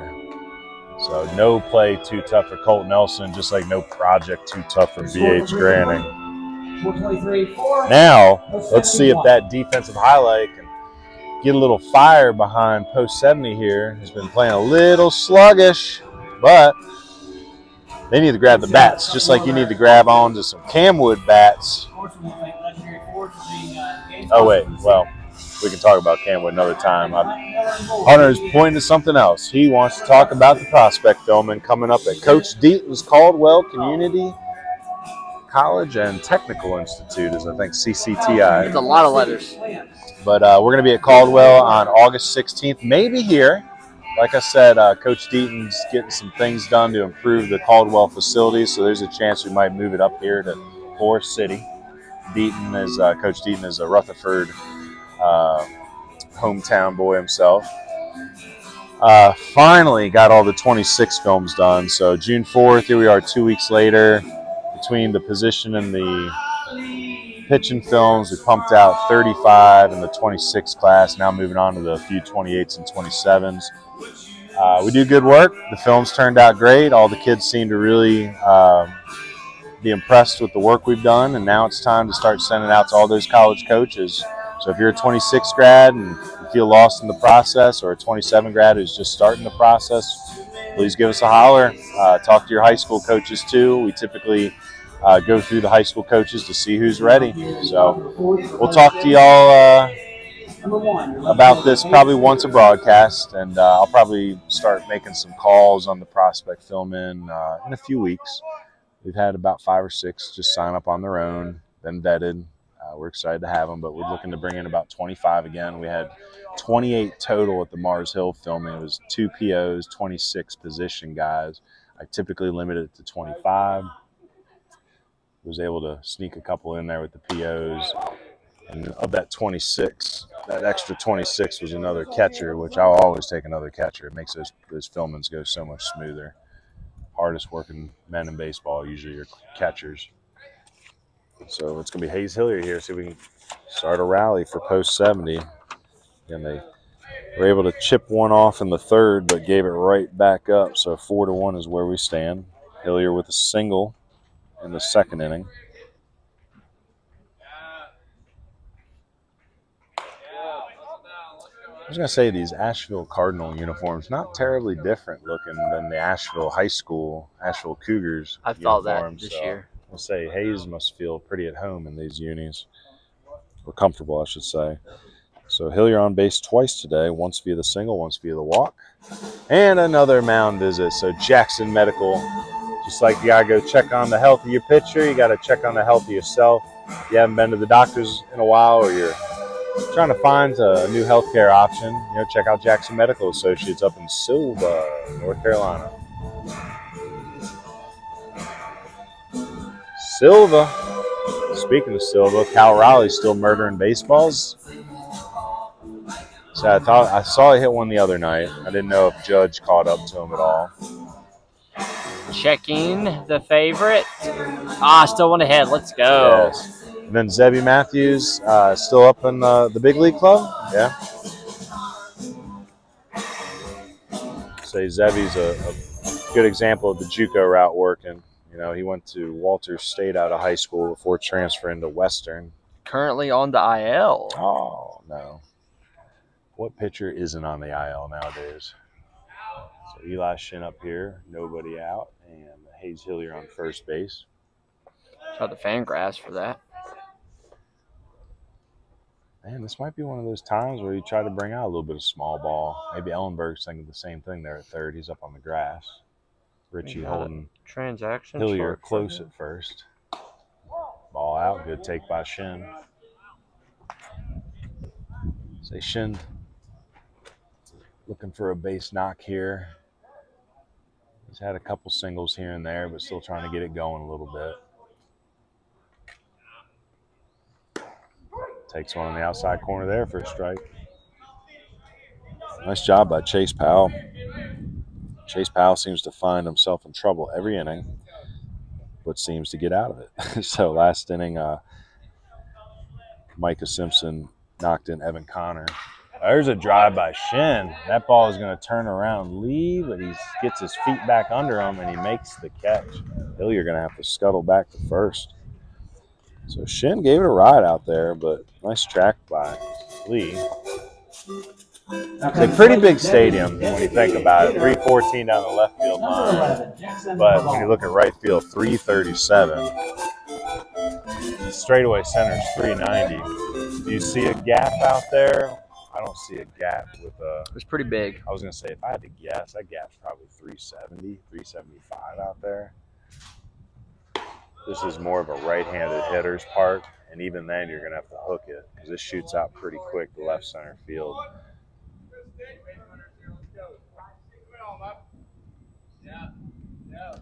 So Pavone reached on a fielder's choice and then stole a base. He was stranded in that second inning.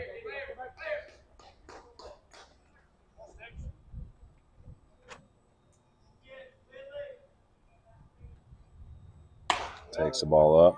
That's the big key here, is just not being able to get the hit with runners in scoring position. Left 2 on in the first, left 2 on in the second. Simpson hits in the 1, but he's left on in the third.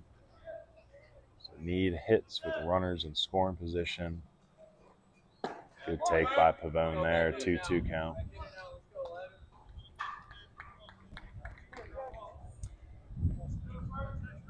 Four City Owls. So that's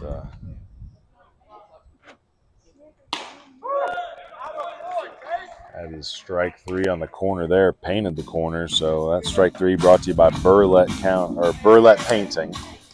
Painting the corners with Burlette. At the top of the lineup, your center fielder number 4, Jordan Brown. It's like 4 City Owls. I guess I got to ask, is the owl special to this area? Or is it just what they landed on? I mean, I've run into owls up on my property plenty of times. In fact, if you don't lock up your birds at night, they'll come down and take one out. I've lost a chicken or two, a duck or two to an owl in the past. I do know that McNair, the name, isn't that the family that owns the Houston Texans? Mm-hmm.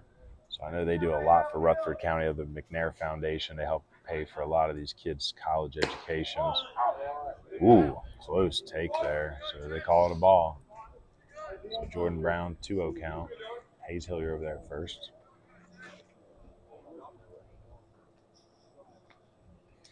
So Chase Powell being a dog this evening.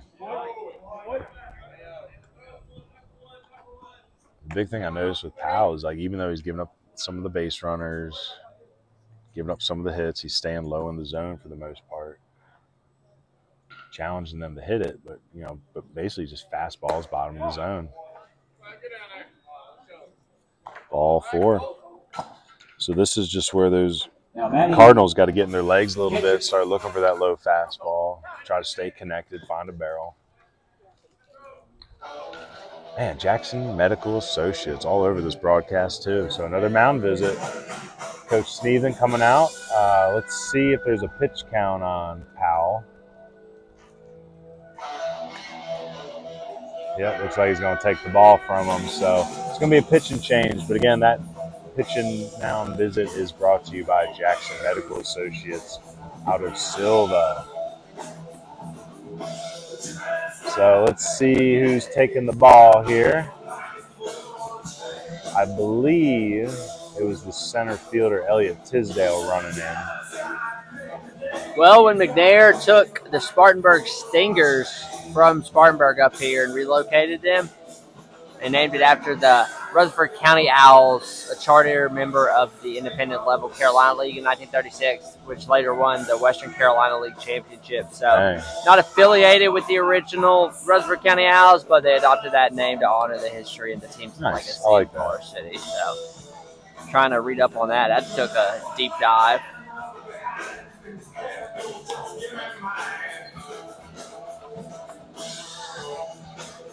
All right, so let's see here. Number 5. So that is Elliot Tisdale. That's going to be pitching. We'll see if Chase Powell moves to the outfield somewhere. He might be in center now.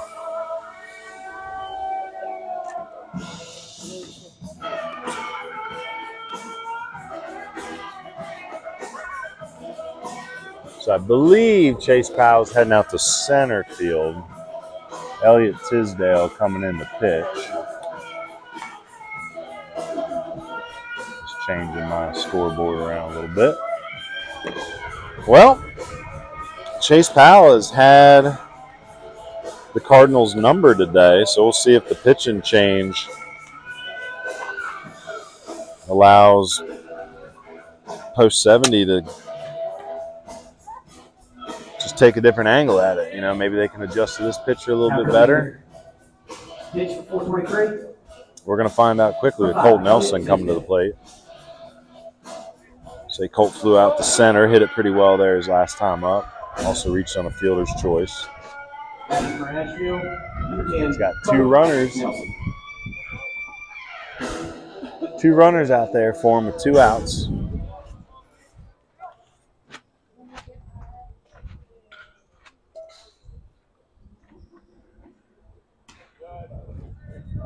Ball outside.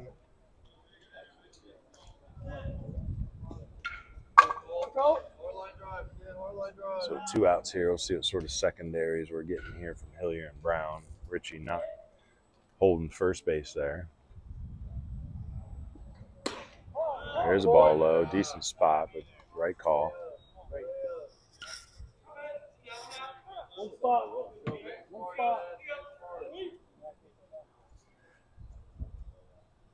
See Colt Nelson, the future Wingate Bulldog.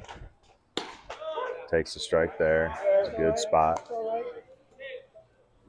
Again, Tisdale, part of that East Rutherford State Championship team.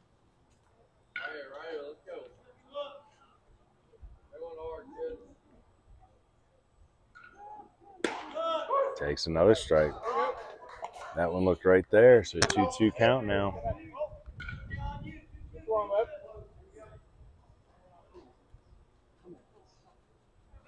So 2-2 count, 2 outs. Runners stay put.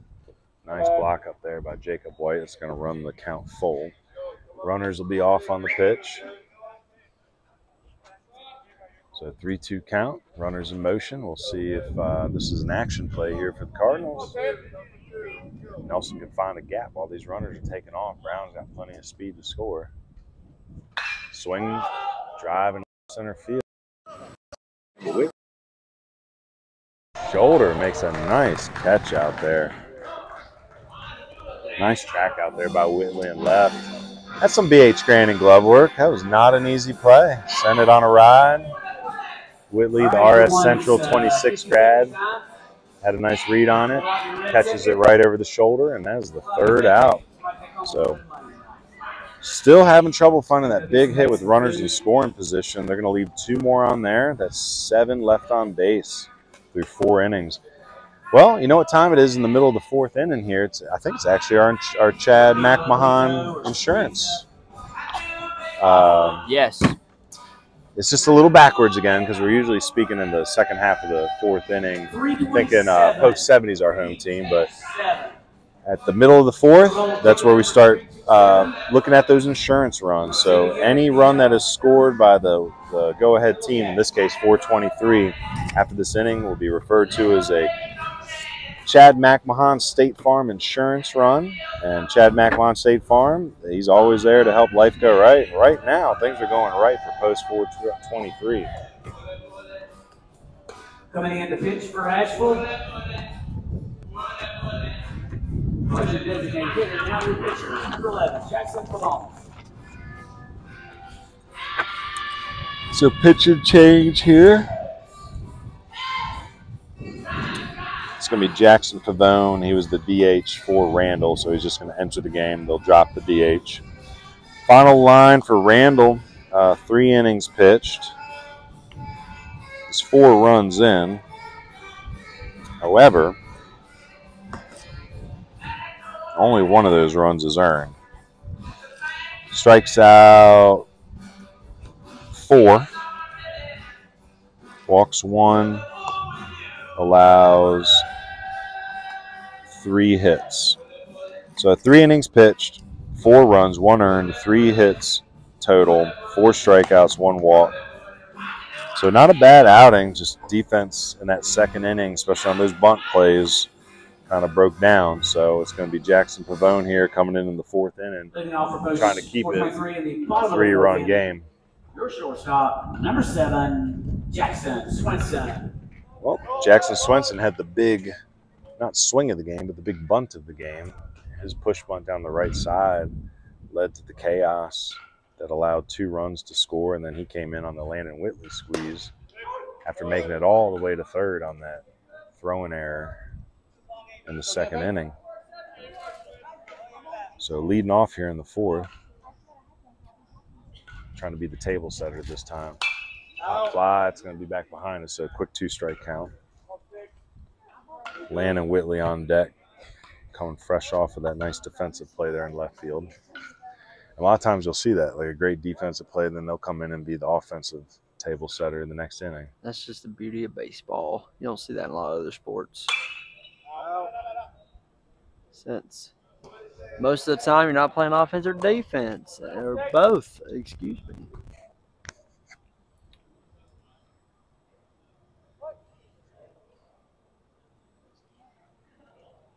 So 0-2 count here, going to do it again. Nice take there, 1-2. So Swenson playing a pretty good shortstop this evening. Had the one throw in there error there in the first inning on JoJo Brown's ground ball, but he's made a lot of slick plays and quick throws in this game as well. Nice play by Nelson. You have to get rid of it quick though. Safe at first is Swenson. That's going to be an infield single. So quick out the box. That's flashing that 6, 7, 8 speed we talked about. So Nelson made a nice play on it. But you got to get rid of that ball quick with Swenson coming down the line. So we're going to mark it as a hit. Now Landon Whitley, the left fielder, coming up. Landon plays for Coach Fowler over at RS Central. There's a few of his guys on this team. Jake Lyles. Jacob White was one of his former players. Same with Jacob Ellenberg. Colin Pruitt graduating this year as well. Hunter just looked at the replay, says the call is correct, safe on the play. Here's your double play ball. Wallace. It's a shin.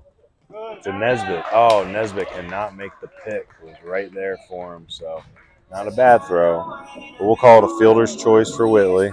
Coming to the plate. 6-4. Gets Swenson there at second. Blake Ritchie. Thought they had it there.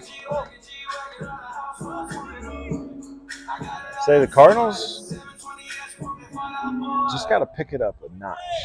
You know, it seems like there's just a little bit of a lag to the game this evening. Strike, nice little frame there by Connor at the bottom of the zone. Say Richie strikeout victim his first time up.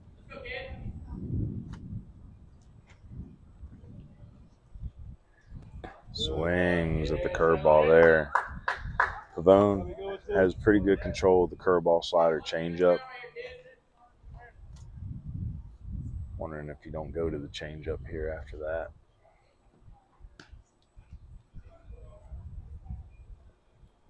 Goes to the heat. Strike 3, swinging. So Richie a K victim twice this evening. That's going to bring Jacob White up. Now coming to play.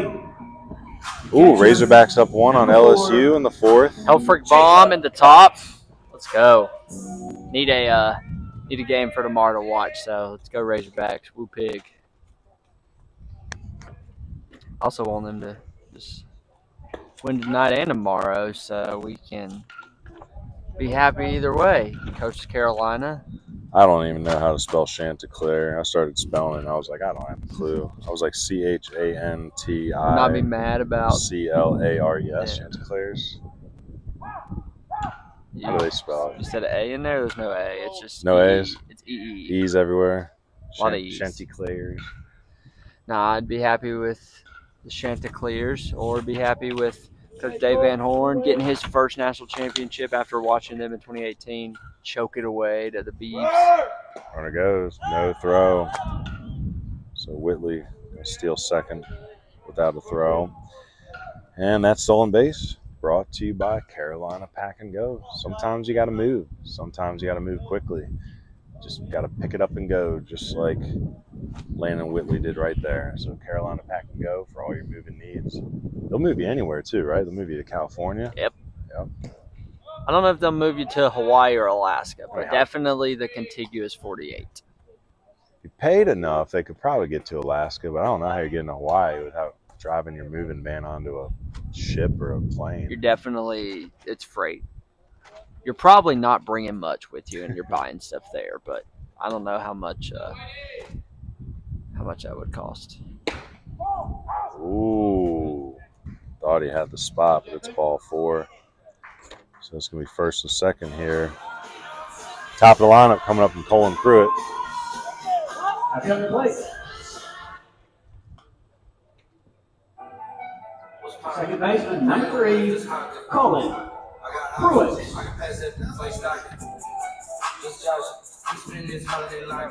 I like this setup we got here, like a little on top of the dugout. It feels, we always like to say we like to be with the people. Not many people, but on top of the dugout besides us. There's a little, what do you call that, dying quail in left field is. Oh, no. Ball that kicks. didn't turn out well. Ball kicks from Colt Nelson there.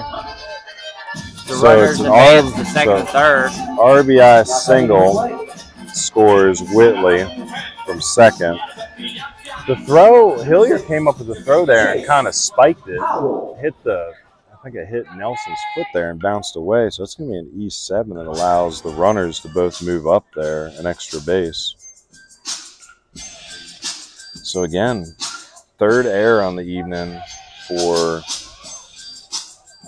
Post 70, and they're all very, not just physical either. A lot of them are kind of just got to get Like your head. lackadaisical is what I've been thinking. It's middle of the week. It's been a hot day. A lot of these guys have probably been taking BP last few days. Well, I know Post 423 wanted this game too. I heard some rumblings before the game, like they wanted to win this game after getting embarrassed last time, 18-2, and they look like a completely different team today.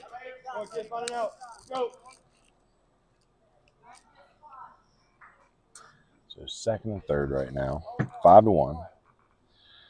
Chase Powell, now the center fielder.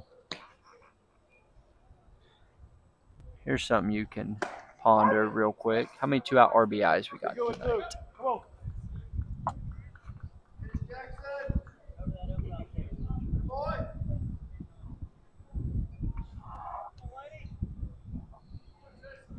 That was the first one. Wow.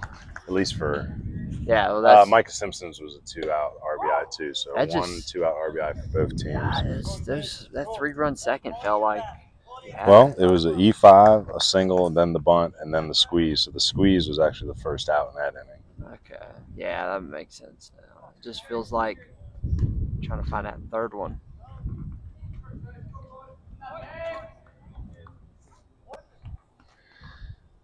So Powell, 1-2 count, ground out to the pitcher and struck out. Swing and a nubber here, foul.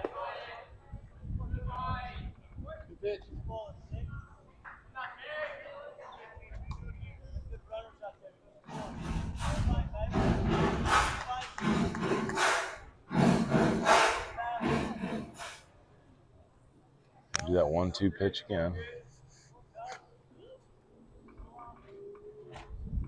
Swing and a foul tip back into the net. And it's going to come back down to the field to play.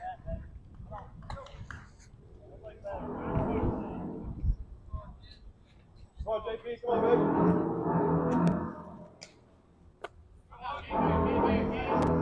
So he's got first base open. He's got a good catcher back there. He's used to blocking up. It's a lot of foul territory, so anything that gets past is definitely going to allow runners to advance. Swing, ground ball, Nelson in. Throws across as out number 3. So 1 run in on 2 hits, a walk, and an error. Well, let's talk about our social media a little bit. Good old social media.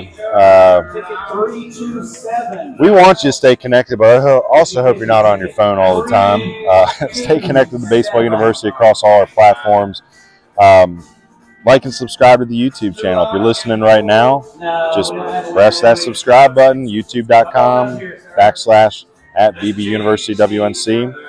Like us on our Facebook, like us on our X, and like us on our Instagram. You can also check out our website at www.baseballu.org. I mean, we appreciate y'all staying in touch with what we're doing. You know, I think X is more for the college coaches, so any college coaches listening, definitely give us a follow. We're currently at 5,117 followers. Saw that we went over 700 subscribers on YouTube this week, so that's cool. Instagram, I don't know, 873 followers, whatever that means.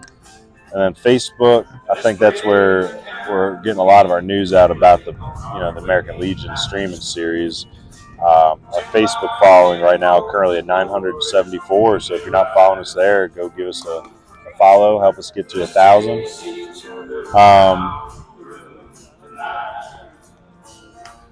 Just reading some texts real quick. All right, all caught up. Yeah, social media. Whoop-de-doo. However, it is a good communication tool. I think X is what I prefer to use. It's what the college coaches are on. I don't think it's a good idea to try to foster your relationships through Twitter with coaches. I think you should try to call them and email them and text them and meet them personally. And then once you feel like you've established a relationship, that's where Twitter can be a positive tool, because now they're following you, kind of keeping up with your posts on your highlights, your grades, whatever it may be. So, well, they did get an insurance run that inning, so I should mention Chad McMahon insurance runs. Things are going right with State Farm. Well, things are going right with Post 423 as well. We'll see if Evan Connor can help pick away at this lead. He's 1 for 1, had the double and the walk there in the first inning. Courtesy runner Reagan Smith scored that first run of the game, running for Evan in the 3rd inning. Tisdale out for his leadoff batter just does Post 70 out tonight, getting on. JoJo Brown reached on an error, and Hayes Hillier reached on a walk. That was the first and the 4th. And now the 5th. Now coming to the plate, your first baseman for 21, Luke Nesbitt. Trying to remember which. Running for the catcher. So Reagan Smith in to run again. What batter did Tisdale come in that last inning? Did he come in and walk JoJo Brown as when they came to the top of the inning? I think it was. Go back and look. So here we are in the 5th. Evan Connor, leadoff walk. Reagan Smith running for him again. Luke Nesbitt up. Lucas struck out and hit a soft fly ball to left field. Nice read by Smith there. Goes right on the first dirt ball. Right when the dirt sprayed, he took off. Bang, bang play, but no hesitation. Allows him to get that base. So I guess technically wild pitch, I guess. That's how you'd score that. So Luke Nesbitt trying to get out of his funk. Hits one hard to that backside 5-5. That should be enough to get Smith in. Throw comes in to the shortstop. Cut off. Excuse me, I was coming into the third baseman there on the cut. It's Ellenberg. So RBI single by Luke Nesbitt. Luke's got to be happy about that. When we interviewed him after that game at Caldwell, he had said he was rage pitching that day because he wasn't hitting too well. So hopefully that gets his bat going a little bit. It's going to bring Micah Simpson up. Micah had the first RBI of this game when he drove in Reagan Smith in the third inning. So Reagan scores both our runs here. Micah 1 for 2. Back to a 3-run deficit. Hey, pitch and visit. Pitch and mound visits brought to you by Jackson Medical Associates. Check You gotta charge more. So they're the main beneficiary of this sponsorship season, it seems. Say the other night with Luke Nesbitt cruising on the mound, they didn't have to come out and visit him much after having 9 straight Ks to start the game. So Coach Sneven talks to Coach Tisdale. Probably giving him a little bit of a scouting report on Micah Simpson. Again, Micah, a free agent in the recruiting game again. Decommitted from Western yesterday. Again, talked to him a little bit before the game. Just said he's confident in his decision, and they're going to start working towards a new opportunity that they feel is a good fit for him. He's a talented young man. There's a lot of programs that would be happy to entertain bringing him on. Luke Nesbitt, big man with the lead. Nice swing by Simpson, and that ball is going to go all the way to the fence past Powell. Nesbitt's going to be held up at third. He did not get a great read on that ball off the bat. It tailed away from the center fielder, so Nesbitt had to hold up a second to figure out the trajectory of that baseball. So it's going to be a double, and it's second and third here with nobody out. 1 run in already, and that's an extra base hit brought to you by Rounders. Coach Deegan's in the way of the camera. Oh, hilarious. Let me text him. Don't worry about it. I'm going to text him. Put on the alternative camera. Did he figure it out? I don't know, not yet. I mean, it's the perfect spot to watch the game. He found it. All right, let's see. I'm going to text him now. You tell me if he sees his phone go off. You're standing in front of the HP camera.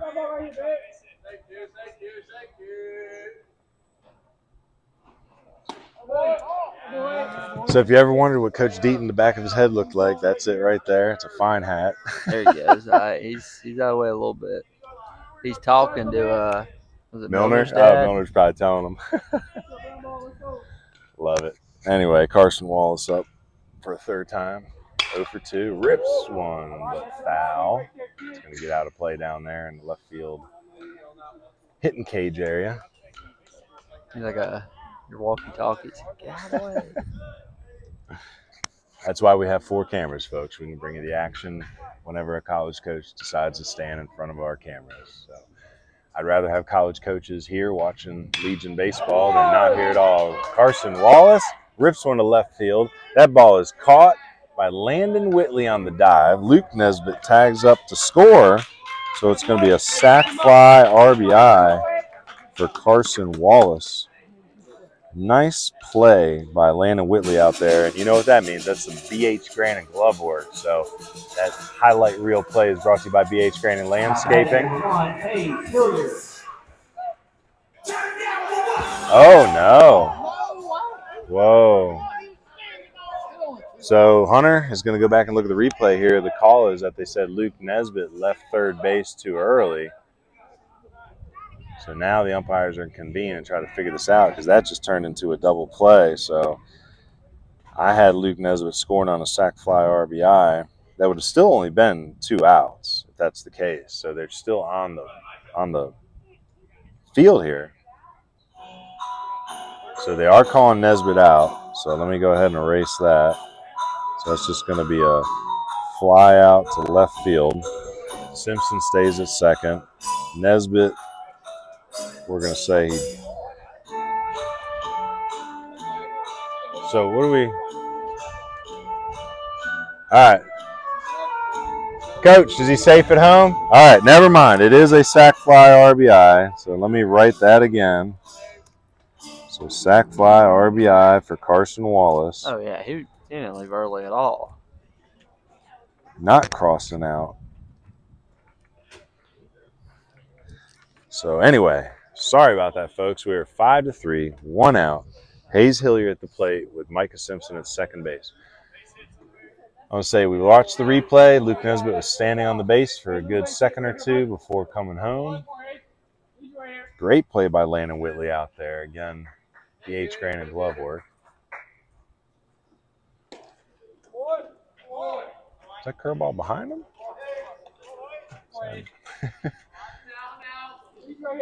So 1-0. Hayes Hillier is 1 for 1. Had a walk as well. Micah Simpson out there after that double. 1 out after the Carson Wallace sac fly RBI. A little confusion there on the tag up with Luke Nesbitt. He was called safe. Still not sure exactly why we show up some of these games. These umpires trying to make it difficult for themselves. I still remember that Grace Christian call by the remember the safe call by the home plate umpire who was nowhere near the play. Foul tip flies back to the netting. So 2-1. It's just tough on them sometimes because you got a lot of field to cover and only 2 of y'all, and you get sidetracked with thinking like, where do I need to be? And they're just like a fielder, like you're anticipating a certain play 99% of the time, but the 1% of the time a different play happens, you're in the wrong spot. Hey, Tisdale went to the knuckleball there. That looked like a floater. Moving. So 3-1. So 3-1's your count. So if you're Micah Simpson out there and you see knuckleballs floating towards home plate, you better be getting a good secondary because even if it doesn't get past the catcher, that knuckleball might just pop out of the glove or something. Ooh, that looked close, but it's ball 4, so Hayes Hillier on base for a 3rd time this evening. It's going to bring up Eli Shin. Eli gave one a ride to right field last inning, but it's quite the knock to get one out to right field here. It's a daddy hack. So Eli Shin probably going to try to hit it just as hard, but more on a line and try to find some space out there with 2 runners on. Again, Post 70 has been struggling to get those runners in this game. They had 7 left on base heading into this inning. There's 2 more out there. So got to get that big hit. With 1 out. Secondaries. Goes back to that knuckleball. Say Ellenberg back at third base. Double play death in the middle. Not a bad time for some small ball. Got another lefty coming up on deck with Pavone. Well, before that, you got another. Another Jackson Medical Associates mound visit. I'll tell you, I bet you they've had about 40 new clients sign up after this broadcast. I think people are just getting sick and then getting sick of mound visits. Yeah. Well, your health is important. Your health is important. They offer everything from pediatrics to adult health to women's health to endocrinology. Spell that. ENDOCRINOL. Thank you for tuning in to the Baseball University Spelling Bee here. Spelling. I still remember the word that knocked me out of the 5th grade spelling bee back in the day. It was Wednesday. I was like, you're telling me there's a D in Wednesday? Like, mine was blown. So we're going to have another pitching change here. It's going to be number 3 coming into the game. That is Colin Pruitt coming in. So Cullen will be replacing Tisdale. Well, we know how far behind the broadcast is IRL because Dad just texted and said he did not leave early. So let's see here. Powell ended up going 3 2/3, I believe. Tisdale finished the fourth, gets 1 out here. So was it only 2/3 of an inning for Tisdale, technically? Yeah. And so that's going to bring in Pruitt now. So Powell gave up the 1 earned run. He walked 1, 2, 3. Gave up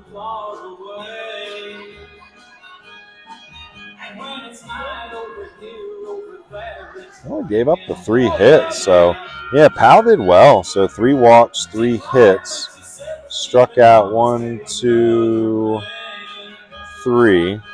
So a lot of 3s for Powell. 3 2/3, 1 run earned. 3 walks, 3 strikeouts, 3 hits. Tisdale comes in, walks 1, 2, 3. Walks 3, gives up 1 hit.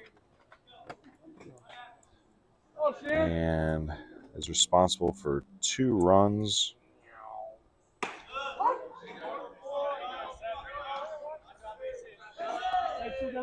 So he's responsible for 2 runs, but he also is responsible for the base runners. So we'll see what his final line ends up being. Shin takes another ball, though. So that's ball 4. Well. Interesting predicament we find ourselves in here. Bases loaded, 1 out. With the number 9 hitter, Jackson Pavone, coming to the plate.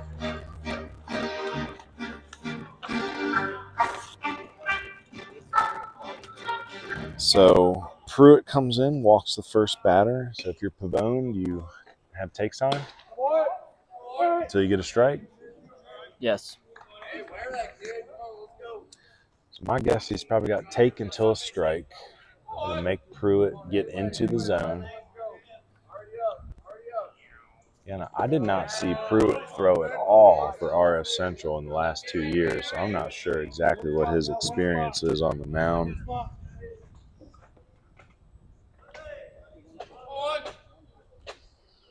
Looks like Powell may have moved into second with Tisdale heading back out to center field, I believe.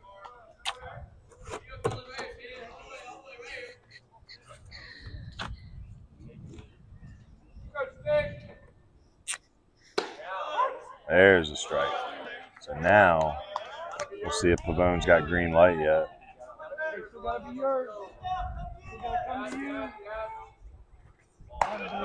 There's ball 4. So now 4:23, letting Post 70 back into the game a bit here because that's an RBI walk for Pavone. Simpson comes in to score. Hillier over to third and Shin up to second. Jordan Brown has been a dangerous hitter. He's the recent Anderson commit. He's been having a really good start to the season here.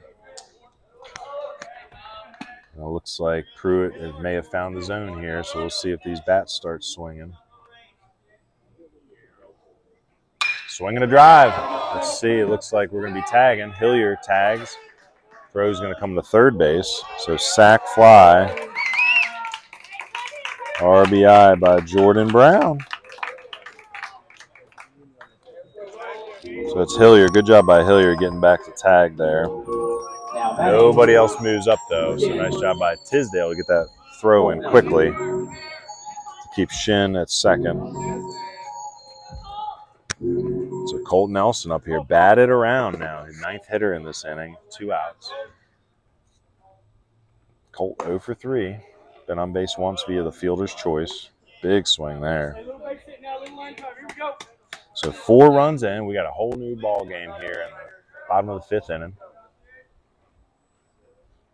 Pruitt delivers. Swing, ground ball, right side. That's going to be through. Throw's going to come home. and not in time. So Eli Shin scores the go-ahead run on the RBI single by Colt Nelson, and that is an insurance run, technically. So they take the lead, 6-5. So Chad McMahon insurance run. That run brought to you by Chad McMahon. Things going right for Post 70 now. So a little bit of a sloppy scorecard here in the 5th as we bat around. It's going to be Evan. No other batter you want up right now in a situation like this than Evan Connor and the way he's been playing baseball. Evan today working on a 1-for-1 with a double and 2 walks. Say Reagan Smith been running for him on the bases. He scored 2 runs in his spot. Definitely a chance for a kill shot here from Connor. Ball up. 2, 3, 5 runs in here in the 5th.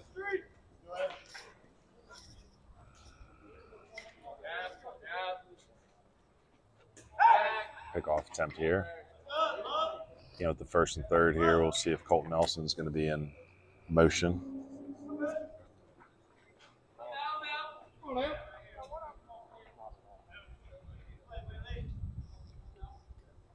Some walks coming out to get him again, though. So 4 walks in the inning.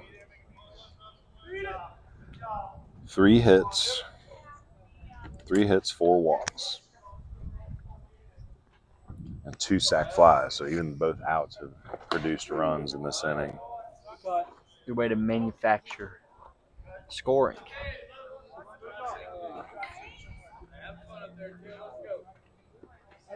Could get a manufacturer sponsor.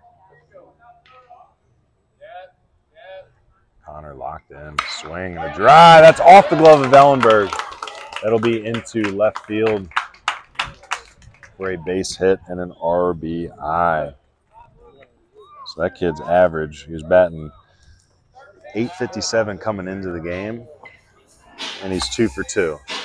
And that is another Chad McMahon State Farm insurance run. So again, Chad McMahon, State Farm Insurance, here for when things go right, and things are going right now for Post 70.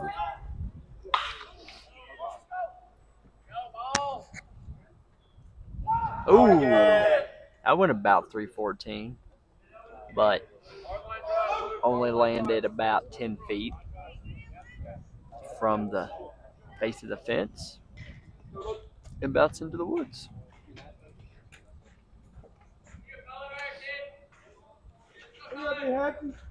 So even though it might be a power righty park, lefty's putting it out there.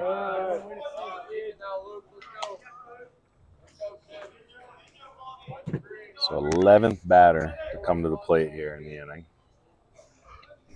Luke Nesbitt hit a rocket single for an RBI. Start this. Ooh, that ball is ripped. And nice play out there by Jacob Lee coming in on it. So that's a little bit of BH Grant and glove work out there as he goes to his knees to make that catch and end the 5th inning. So a lot of good glove work today, we'll say that. Hold on, final line here for the 5th. I got to put this out there. So 4 walks. 1, 2, 3, 4 hits. 6 runs in.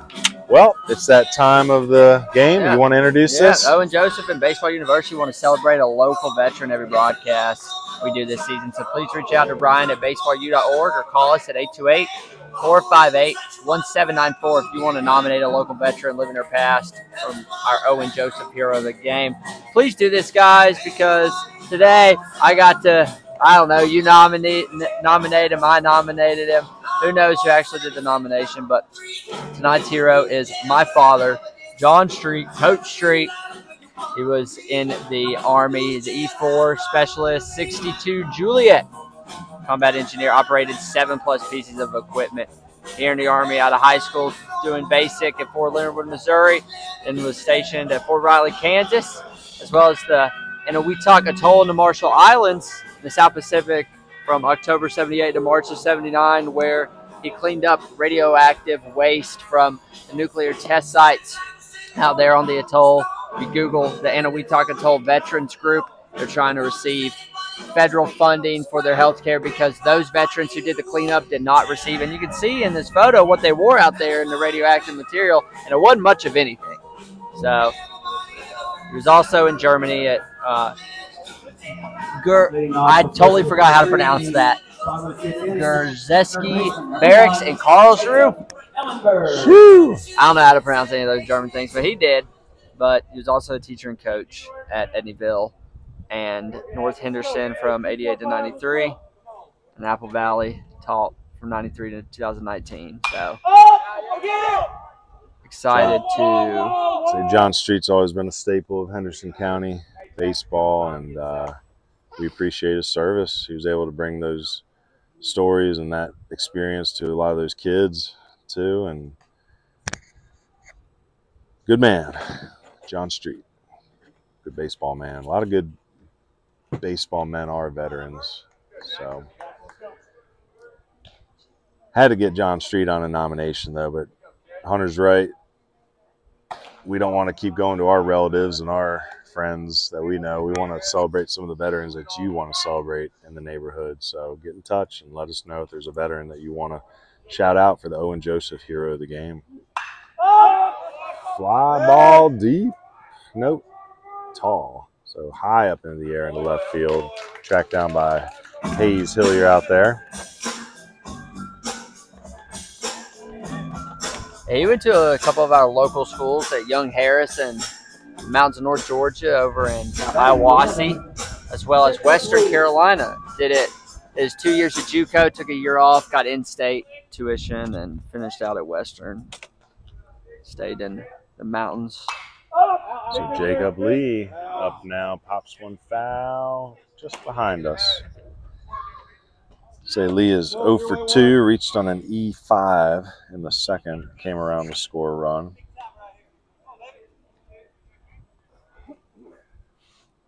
He was on a couple of the high school broadcasts last year, but couldn't get him on the few he attended this year with us. Say Pavone misses low there, 1-1 count. Again, 4:23 had a lead all the way through this game. They were up 5-1 entering the fifth inning. Post 70 storms back, scores 6. Takes a 2-run lead now. That's a pop fly here. Evan Connor over, makes the catch. In foul territory. Nice play by Evan Connor there to get the mask off, turn around, and that's some BH Grand glove work anytime a catcher comes around and plays that backspin. So nice play by Connor there. Been working really hard behind the plate. Well, of course, Evan Connor's going to find the one dead zone in our broadcast. Couldn't see that one. No way. Couldn't see that one. I tried all three. Even the home plate one? Mm-hmm. Good Lord. It snuck in that little dead corner right there. Well, maybe in the future we'll be able to hire that third person, that cameraman on a swivel tripod.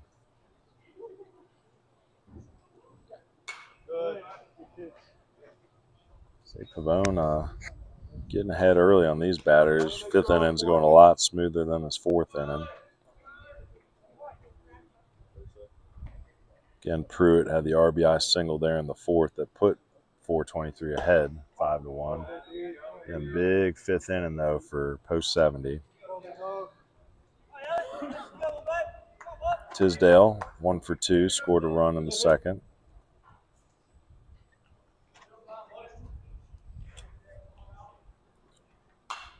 Tisdale came around on that chaotic bunt by Swenson.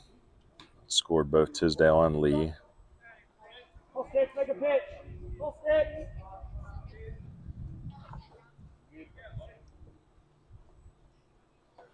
So Pavone here in a 2-2 count. Misses outside, it'll be full. So got Ellenberg and Lee quickly. Tisdale goes to a full count. So 1 strike away from a 1-2-3 inning and 1 ball away from extending it.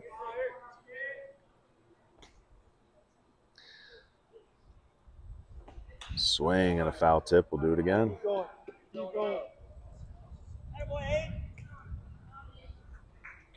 Nice little ambiance here as the lights are on and we head into twilight here. Still got a nice breeze blowing from right to left.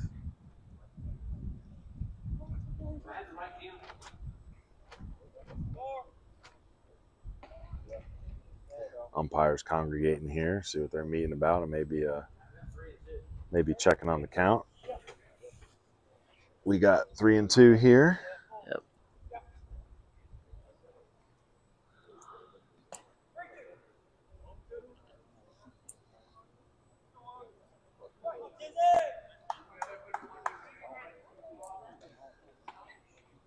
We're going to do this pitch again. Oh, goes to the spinner. Gets him on the inside corner. We're looking. Paints the corner there. You know what that means. That's a called strike 3 brought to you by Burlette Painting. For all your residential and commercial painting needs, especially when it comes to painting the corners, Burlette Painting. Well, we're heading to the bottom of the 5th. It's going to be Micah Simpson, Carson Wallace, and Hayes Hillier in the bottom of the 6th. Sorry. That was the top of the 6th. Top of the 6th. We are away. Forget that. What do you got for Want to us? help support Baseball University of the Blue Ridge? Visit our Patreon at patreon.com/BBUniversityWNC, just like Michelle Simpson did. The more financial support we can earn, the more coverage of Western North Carolina mountain baseball we can bring you. The College Tour Series, the High School Scouting Streaming, American Legion Streaming Series, weekly media content, highlight films, playoff projections, and more. Choose which tier is right for you at patreon.com/BBUniversityWNC. We'll get those stickers made for supporting mountain baseball now that we have a $50 Patreon subscription. Biggest thing is just thanking the people. You know, I'll be honest, like, I think the branding of Baseball University and just the branding of Western North Carolina is as much the people as it is anything we're doing. I think everybody's trying to work together and celebrate our better players. Really excited about a lot of the just connections been able to make with college coaches within and also outside of the region. Phone rings a lot nowadays, and I think a lot of that is just a testament to the hard work of our players, taking good advice, reaching out to the right schools. And I think a lot of our college coaches know that through the work that we're doing here at Baseball University, that our kids are more open-minded and educated on the process, and hopefully aren't as frustrating to deal with as some of the young prospects are out there. So, anyway, here we are on the top of the 6th. Micah Simpson working on a 2-for-3 evening. Had an RBI single, had a double, and a run scored. So working on a good box line. Hello. I almost didn't hit the backstop. I almost hit the net. Shoo. Oh, that's ball 1. Simpson trying to figure out how to time him up after those first 2 pitches. Might as well have takes on here, but we'll see. Nope, he's going to swing away, sends one high into the sky, but plenty of time for Tisdale to get under it and make the catch. So 2 for 4 on the evening for Simpson. That's going to bring Carson Wallace up. Carson 0 for 2, but had the sac fly RBI there in the 5th.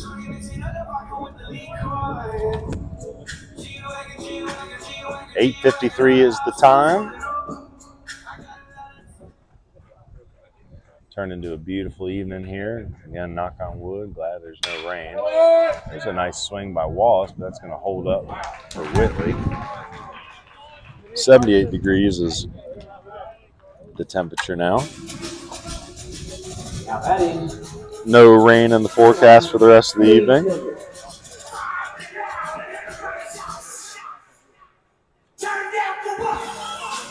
So 2 quick outs to bring Hayes Hillier up. Hayes working on a good box score, 1 for 1 with 2 walks and a run scored.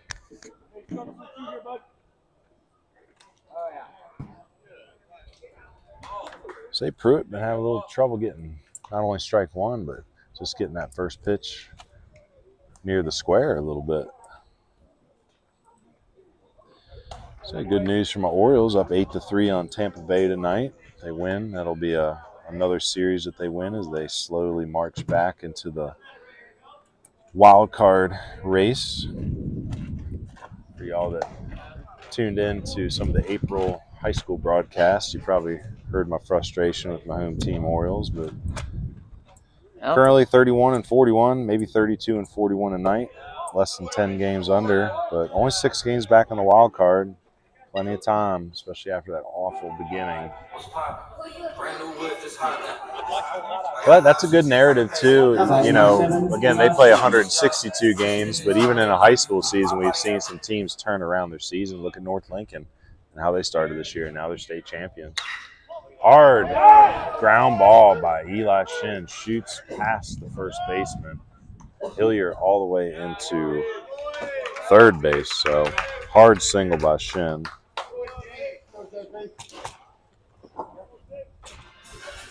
Number 11, Jackson Pavone. What did Hillier do? Walk. Was it a walk? So Jackson Pavone coming to the plate here. He's going to have runners on first and third, trying to get another insurance run here.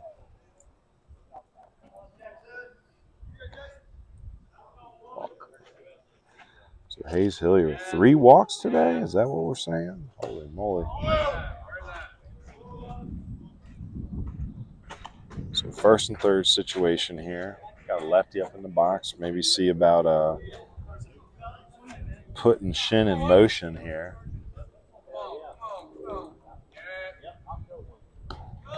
There's a strike on the outside corner, 1-1. Say Pavone 0 for 2. Reached on a fielder's choice, stole a base, walked, scored a run. Actually has an RBI on that walk too. It was a bases loaded walk. So 2-1. 2-1. Let's go now. Runner stay put. Pavone's going to nub one off to the right side here. Picked up by the younger Decker. So JoJo Brown on deck. Come on, kid. So I know Post 70's gained the lead here, but they still feel they need to step it up just a notch in their energy. It's going to be strike 3 there by Pavone, so inning over. So Pruitt comes on and, well, he worked the end of last inning, but was able to retire the side without giving up any more runs there, heading into the bottom of the 6th. What do we got?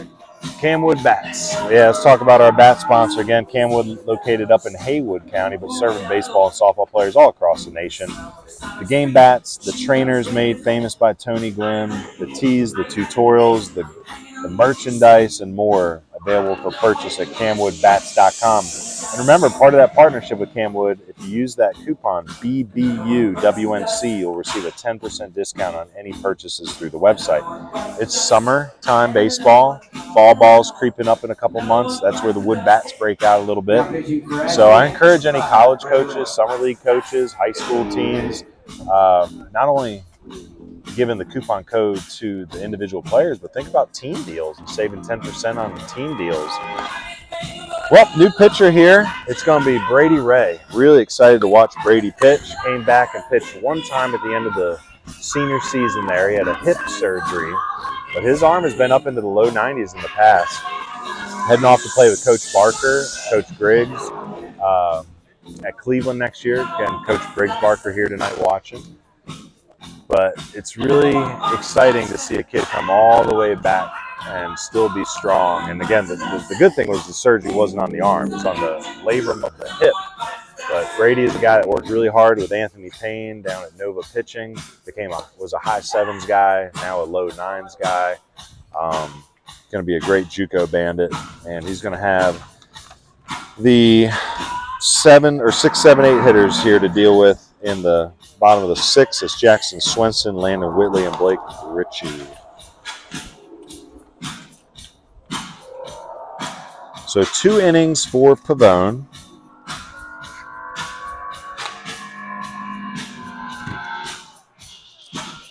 Gives up the 1 run. on 1 hit, 1 walk. Strikes out 1. And is that run earned? Yes, I believe it was. So that was an earned run. So 3 innings for Randall, 4 runs, 1 earned, 3 hits, 4 strikeouts, and a walk. 2 innings for Pavone, 1 run, 1 hit, 1 strikeout, 1 walk, earned run. And now Brady Ray into the mix. Ooh, I'm going to walk over there real quick and get a radar gun reading. So, Hunter, you go ahead and take it for a minute.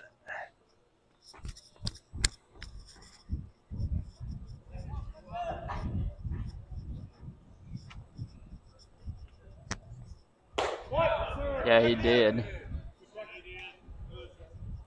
Makes it 0-2 on the check swing. How y'all doing?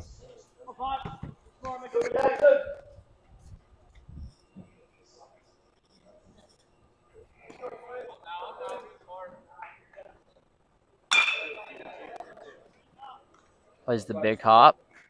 8-7. Record the first out of the inning.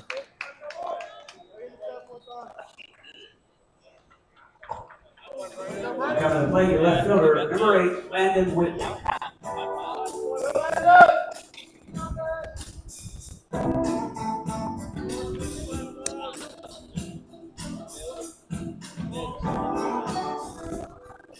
We'll call that a 4-3.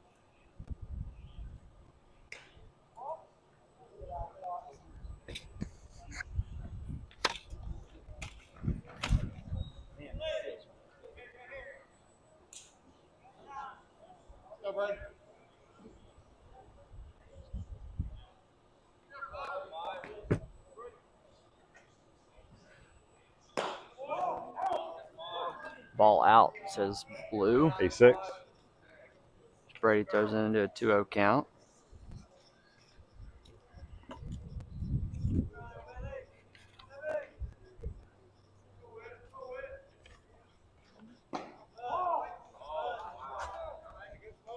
Let's go. 86-87 on the gun. So that's a good sign. So he's still getting back into the mix of things. So he's 77 on the curve or slider he threw out there too. So, I mean, stuff looks good. 3-1 count here. Nice pitch. But they call it ball 4. I like that 3-1 call, though. Looked like he painted a corner, but it's ball 4. I think he Burlap painted that corner. Kind of hard to tell from where we're at, though. Now batting number 18. Don't get the full. So pinch hitter here for Blake Ritchie. This is Zane Lovin. Oh, he did not paint the corner. Looking at the replay. No. Ground ball foul here by Lovin. I believe Lovin is part of Chad Fowler's RS Central Hilltoppers. I think they had a summer league game. I saw RS Jersey pop in here a little bit ago. I think they operate through the Junior Legion. The Junior Legion, I think, is for the separate high schools, too. Yeah, look. 86-87, 77 on the spinner. I mean, I'd be happy with that coming back. Looks firm. There's a swing and a miss on that spinner. Base is occupied technically. Runner takes off, so it's going to be a strikeout swinging. Whitley goes down on, I guess we'll call that a wild pitch. So 2 outs. It's Jacob White, number 9 hitter, coming up. So Coach Barker checking in on his pitcher there. Seems to be happy with those velo readings.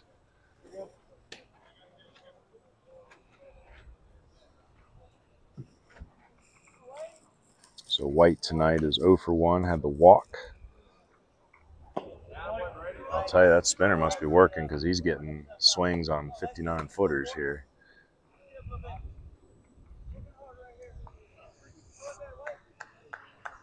And I know the heat is important, but you boys have to have good secondaries. Like if you come into college throwing 90, that's your only pitch, they're going to get you. So good change-ups, good spinners. How about that contact right there? Look like some of the wiffle ball contact we were seeing at camp today. Ball just so much backspin.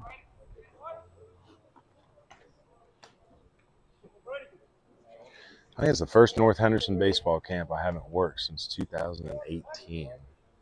So I'm sorry, Coach King, if you're listening. I was what, 6 or 8, 18, 19, 20, 21, 22, 23, 24. So it's 7. Not 20.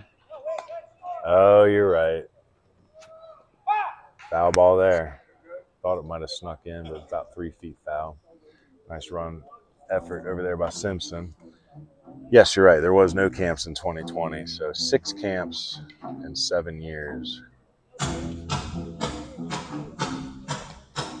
Usually work Coach King's over at Christ Schools as well. Probably not going to be able to do that one this year. Just too much time dedicated to the prospect filmings, the broadcast, and just starting to figure out the advising side of things for a lot of these players.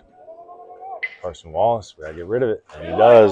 Well, that's a good transition into the bottom of the 6. You can talk about your advising program. Oh, yeah.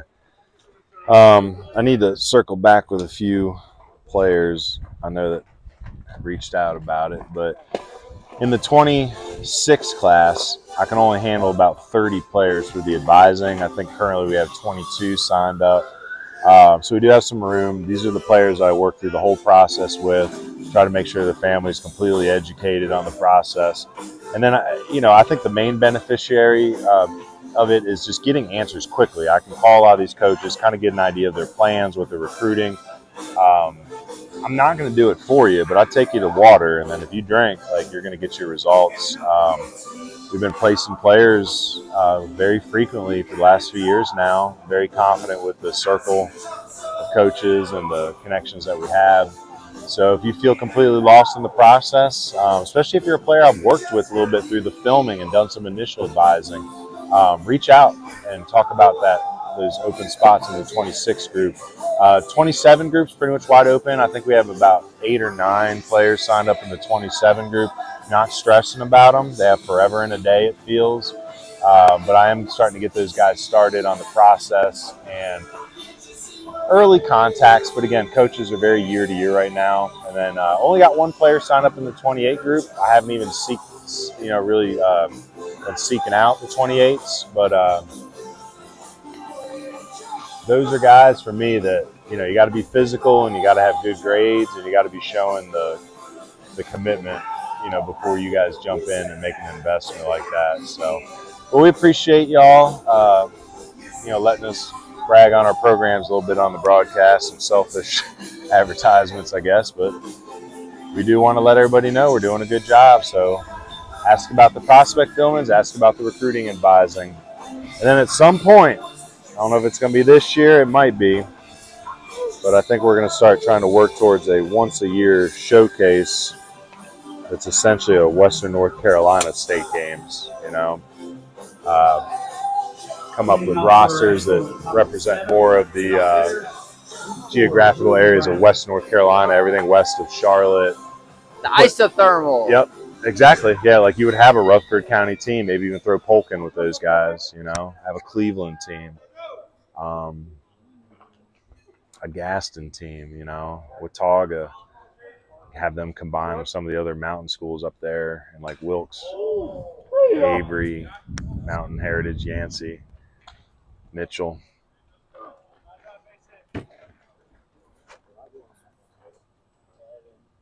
This year's been a big catalyst for making something like that happen, because I feel like to make a showcase like that happen, nice backside hit by JoJo Brown there. But to make something like that happen, you got to have sponsors, and you got to have a good college and high school coach network. And you just got to be in touch with anything from people that'll rent you the fields to help you print the uniforms. And I think we're starting to make a lot of those connections. So we'll see. Baby steps. So top 7 here. JoJo Brown leads us off with a hard single. With Colt Nelson in the box being the lefty. We haven't seen JoJo Brown take off today, so this is only his 2nd time on base. Let's see if he gets the green light. Nelson stays behind one, but it's going to stay up there for Whitley.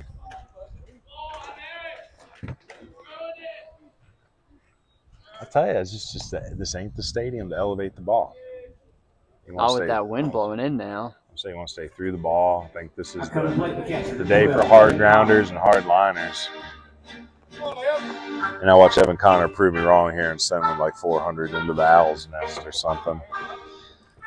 Again, another perfect day for Evan. 2 for 2. RBI single, a double, and 2 walks. So Reagan Smith has scored 2 runs running for him as the courtesy runner today. So a lot of production out of the 3-hole here. Good time to send Brown. Stays put. Swing and a miss. Oh, you don't see that much from Evan Connor nowadays. 0-2 count. See if he fights all the way back here.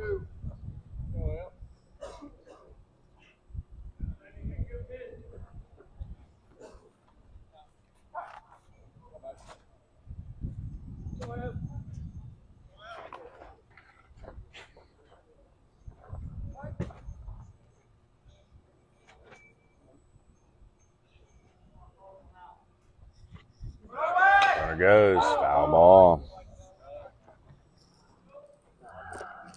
Took away JoJo Brown's stolen bases. Yeah, right.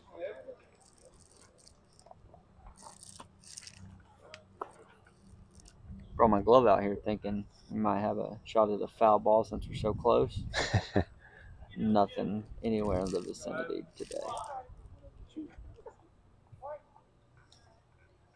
So we're going to do that 0-2 pitch again. Brown stays put this time. Connor does it again. 2-strike piece of hit and hits a line drive single in the left field for another base hit. 3 for 3 on the evening. Coming to the plate, first baseman number 21, Luke Nesbitt.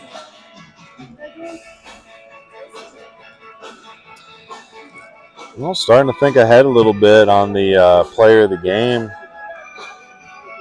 Courtesy runner again.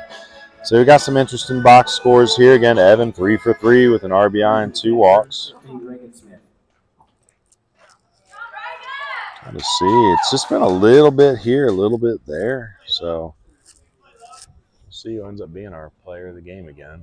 Oh, Luke Nesbitt gets into one, sends it deep to right center, and that's going to split the gaps because, again, it's about 385 out there. JoJo Brown is in. Here comes Reagan Smith, and Luke Nesbitt goes all the way to third base with a 2 RBI triple. Batting number 15, Micah Simpson. Well, that's an extra base hit, so you know what that means. That extra base hit is brought to you by Rounders Hat Company. Again, changing the snapback game 1 rounder at a time. And 2 Chad McMahon insurance runs. So, again, those are brought to you by State Farm Insurance. Chad McMahon for when things go right. And things are absolutely going right now for Luke Nesbitt and the Post 70 Cardinals.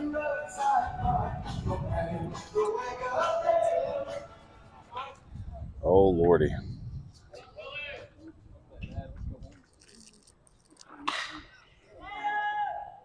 Simpson's going to loft one up in the left field.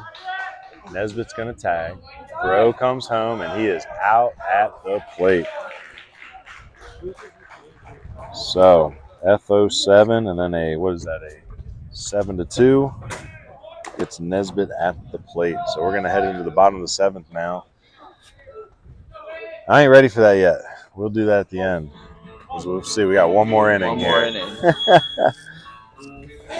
Well, pretend y'all didn't see those graphics, fellas.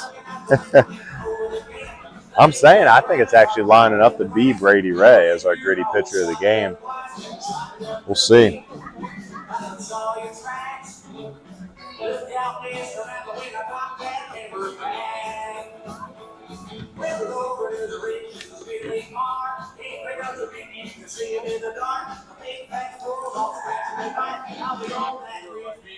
Well, it's going to be Micah Simpson actually in the bottom of the 7th here. So Micah Simpson going to come in and get an inning. I like how Coach Decker's spreading the love tonight.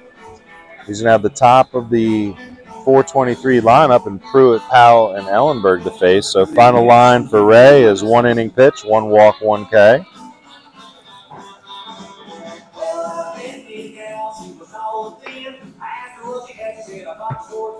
No runs, no hits for Ray. So, bullpen game. I like it. A little bit of everybody. Looking through the final box scores here for Post 70. Again, JoJo Brown 1 for 3 with a ribby. Colt 1 for 5 with a ribby. Evan 3 for 3 with a ribby and 2 walks. Had the double. Luke Nesbitt 2 for 5 with 3 ribs, a triple and a run. Micah Simpson was 2 for 5 with an RBI and a run and a double, I believe. Yep. Carson Wallace was 0 for 3, but had the sac fly RBI. Hayes Hillier with another good game, 1 for 1 with 3 walks and a run scored. Eli Shin was 1 for 2 with, let's see, 2 walks, 1 run. And Jackson Pavone was 0 for 3 with a walk, RBI, and a run. I feel like I'm missing some stolen bases in there. Where's Reagan Smith? I think that's our man. So Reagan Smith running for Evan Knight also scored 3 runs. Actually, I'm wondering, do we not have 1 stolen base this evening for any of our guys? Oh, wait, 1 for Pavone. So I think that was our only one. So anyway, Micah Simpson here finds himself in a 1-2 count against the left-handed swinging Pruitt. Pruitt 1 for 2 in the game with an RBI single, a walk, a stolen base, and a run scored.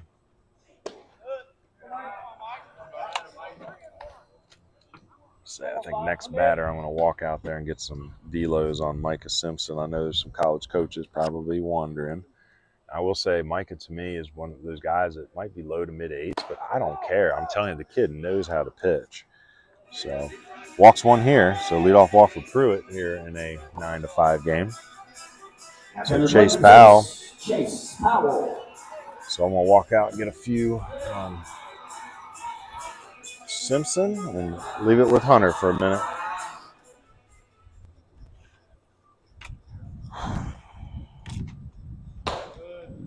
Powell swings to that one for strike 1. How y'all doing? Hey, I gotta keep track of the book and cameras changing.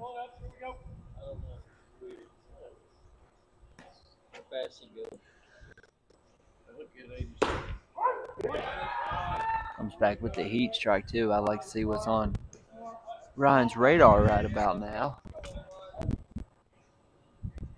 Pruitt with a decent lead, but not trying to run into an out early on. Call it. Simpson catching it himself for the first out here in the bottom of the 7th.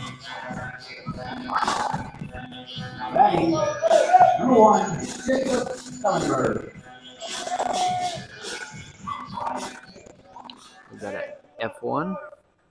It's like the racetrack. Ellenberg up. He is 1 for 3 on the day. A strikeout and a fly out. And an RBI. As Simpson fires strike 1.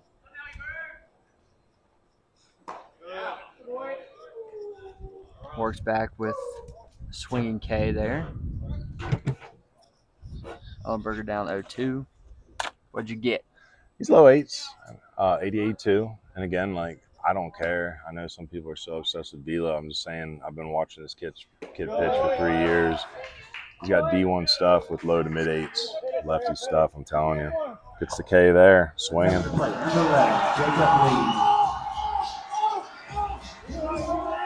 Got the rare pop out to the pitcher there, I see. That was nice. Took it himself, yeah. F1. The P01, the F1. Infield fly. So again, Randall goes 3, gives up the 4 runs, 1 earned, 4 Ks. Look good. Just had a little messy defense there early in the game. Pavone came in, 2 innings pitched, gave up the 1 run on 1 hit, had a strikeout and a walk. Brady Ray works the scoreless inning. And then Micah Simpson coming in, hopefully a scoreless one. That ball is going to hold up in the air, and JoJo Brown makes the catch, and that is out number 3. And your final score out of Rutherford County is 9-5. Post 70 with a great comeback win. They fell behind early, down 5-1, heading into the top of the 5th. They score 6 to take the lead. Put on 2 more with Luke Nesbitt's big old hit there at the end. We're going to head right into our post-game show that is brought to you by Collins Masonry. Again, you saw the block work done by Evan Connor. It's very comparable to the block work you're going to get from Collins Masonry. Again, Collins Masonry has been around for 20 years of experience, and nothing compares to the work that they're going to be able to bring you. Specializing in block and stone, they're your local family-owned masonry contractor, proudly located in Bryson City, but also proudly serving Buncombe, Haywood, Jackson, Macon, Swain, and Graham County. Well, you give them a box score, and I'm going to go run and get the camera for our interview. Yes, sounds good. So box score this evening. I want to run through it one more time. JoJo Brown, 1 for 3 with a ribby. Colt Nelson, 1 for 5 with a ribby. Evan Connor, another great game, 3 for 3, an RBI, 2 walks. Had that double. Luke Nesbitt, 2 for 5, 3 ribs, a triple, and a run scored. Micah Simpson, 2 for 5 with a double, a ribby, and a run. Carson Wallace, 0 for 3 with a sac fly ribby. Hayes Hillier, 1 for 1 with 3 walks and a run scored. Eli Shin, 1 for 2 with 2 walks and a run scored. Jackson Pavone, 0 for 3 with a walk, a ribby, a run, and a stolen base. So very well-rounded. On the other side, Colin Pruitt very quietly had a good game at the plate, was 1 for 2 with 2 walks, had an RBI and a run scored, stolen base. Chase Powell pitched pretty well there in the beginning of the game. Numbers I had on him were 3 innings, or 3 2/3, 3 hits, 3 strikeouts, 3 walks, 1 earned. 0 for at the plate. Jacob Ellenberg was 1 for 4 with an RBI single. Jacob Lee 0 for 3 with a run scored. Elliott Tisdale was 1 for 3 with a run scored. Jackson Swenson 1 for 3 with a run scored. Had that chaotic bunt base hit. Landon Whitley was 0 for 2, had a sac fly RBI, a run scored, and a stolen base. Blake Ritchie 0 for 2. Zane Lovin pinch hitting 0 for 1. Jacob White 0 for 2 with a walk. So early offense there in the second inning. Tacked on a few insurance runs, but it was that big top of the 5th inning that allowed Post 70 to get back into it. Player of the game. So we talked about this, our Poppy's Popcorn Player of the Game. We'll go talk with our Player of the Game here in a minute. Forgot the popcorn, so I'm going to have to give it to him. Was thinking, who do we do tonight? Because we had a couple interesting. We had Evan 3 for 3. Luke had the big 3 RBIs, though. I think we go with Luke Nesbitt tonight. So Luke Nesbitt, I know he'd been on himself, too, about getting out of his hitting slump. Well, he did it tonight. Goes 0 for his first 2 before getting the RBI single in the 5th, part of that big rally to bust that open. I think he actually had the first RBI in that inning. Then has that big insurance triple there in the 7th. So Luke Nesbitt's going to be our Poppy's Handcrafted Popcorn Player of the Game. 2 for 5, 3 ribs, the triple, the run scored, and just blasting out of the slump he felt he was in. Our gritty pitcher, man, it was a bullpen game, but we're going to say our Nova pitching, gritty pitching performance of the game is going to go to Brady Ray, celebrating his return to health. A scoreless inning, no hits, had the 1 walk and the 1 K, but honestly, it was a great pitching performance by the whole Johnny Hole staff today. Randall, Pavone, Ray, and Simpson. But yeah, give us a few minutes. We'll head on down to the field and do a couple interviews, and hopefully our mics work this time. So make sure you yell at us in the chat if you see them flashing out.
You let me know when we're ready.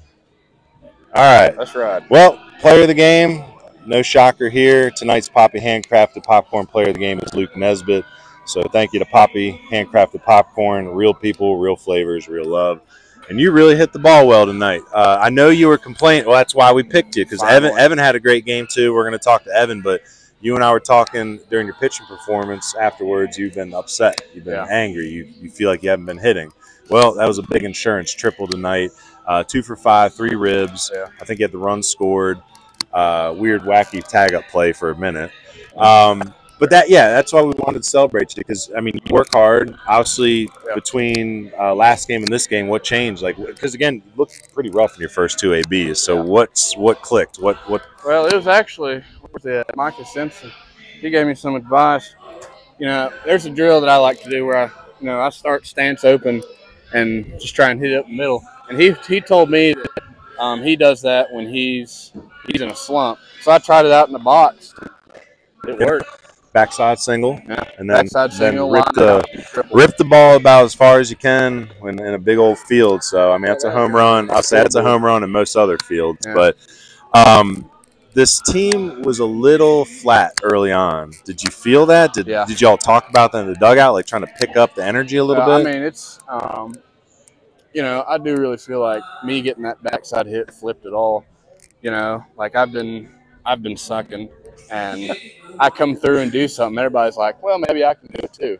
And so the energy flipped, and we all started hitting balls. Started rolling. So, all right, well, that was good. I got popcorn for you on Saturday. We're going to be down at Cherryville.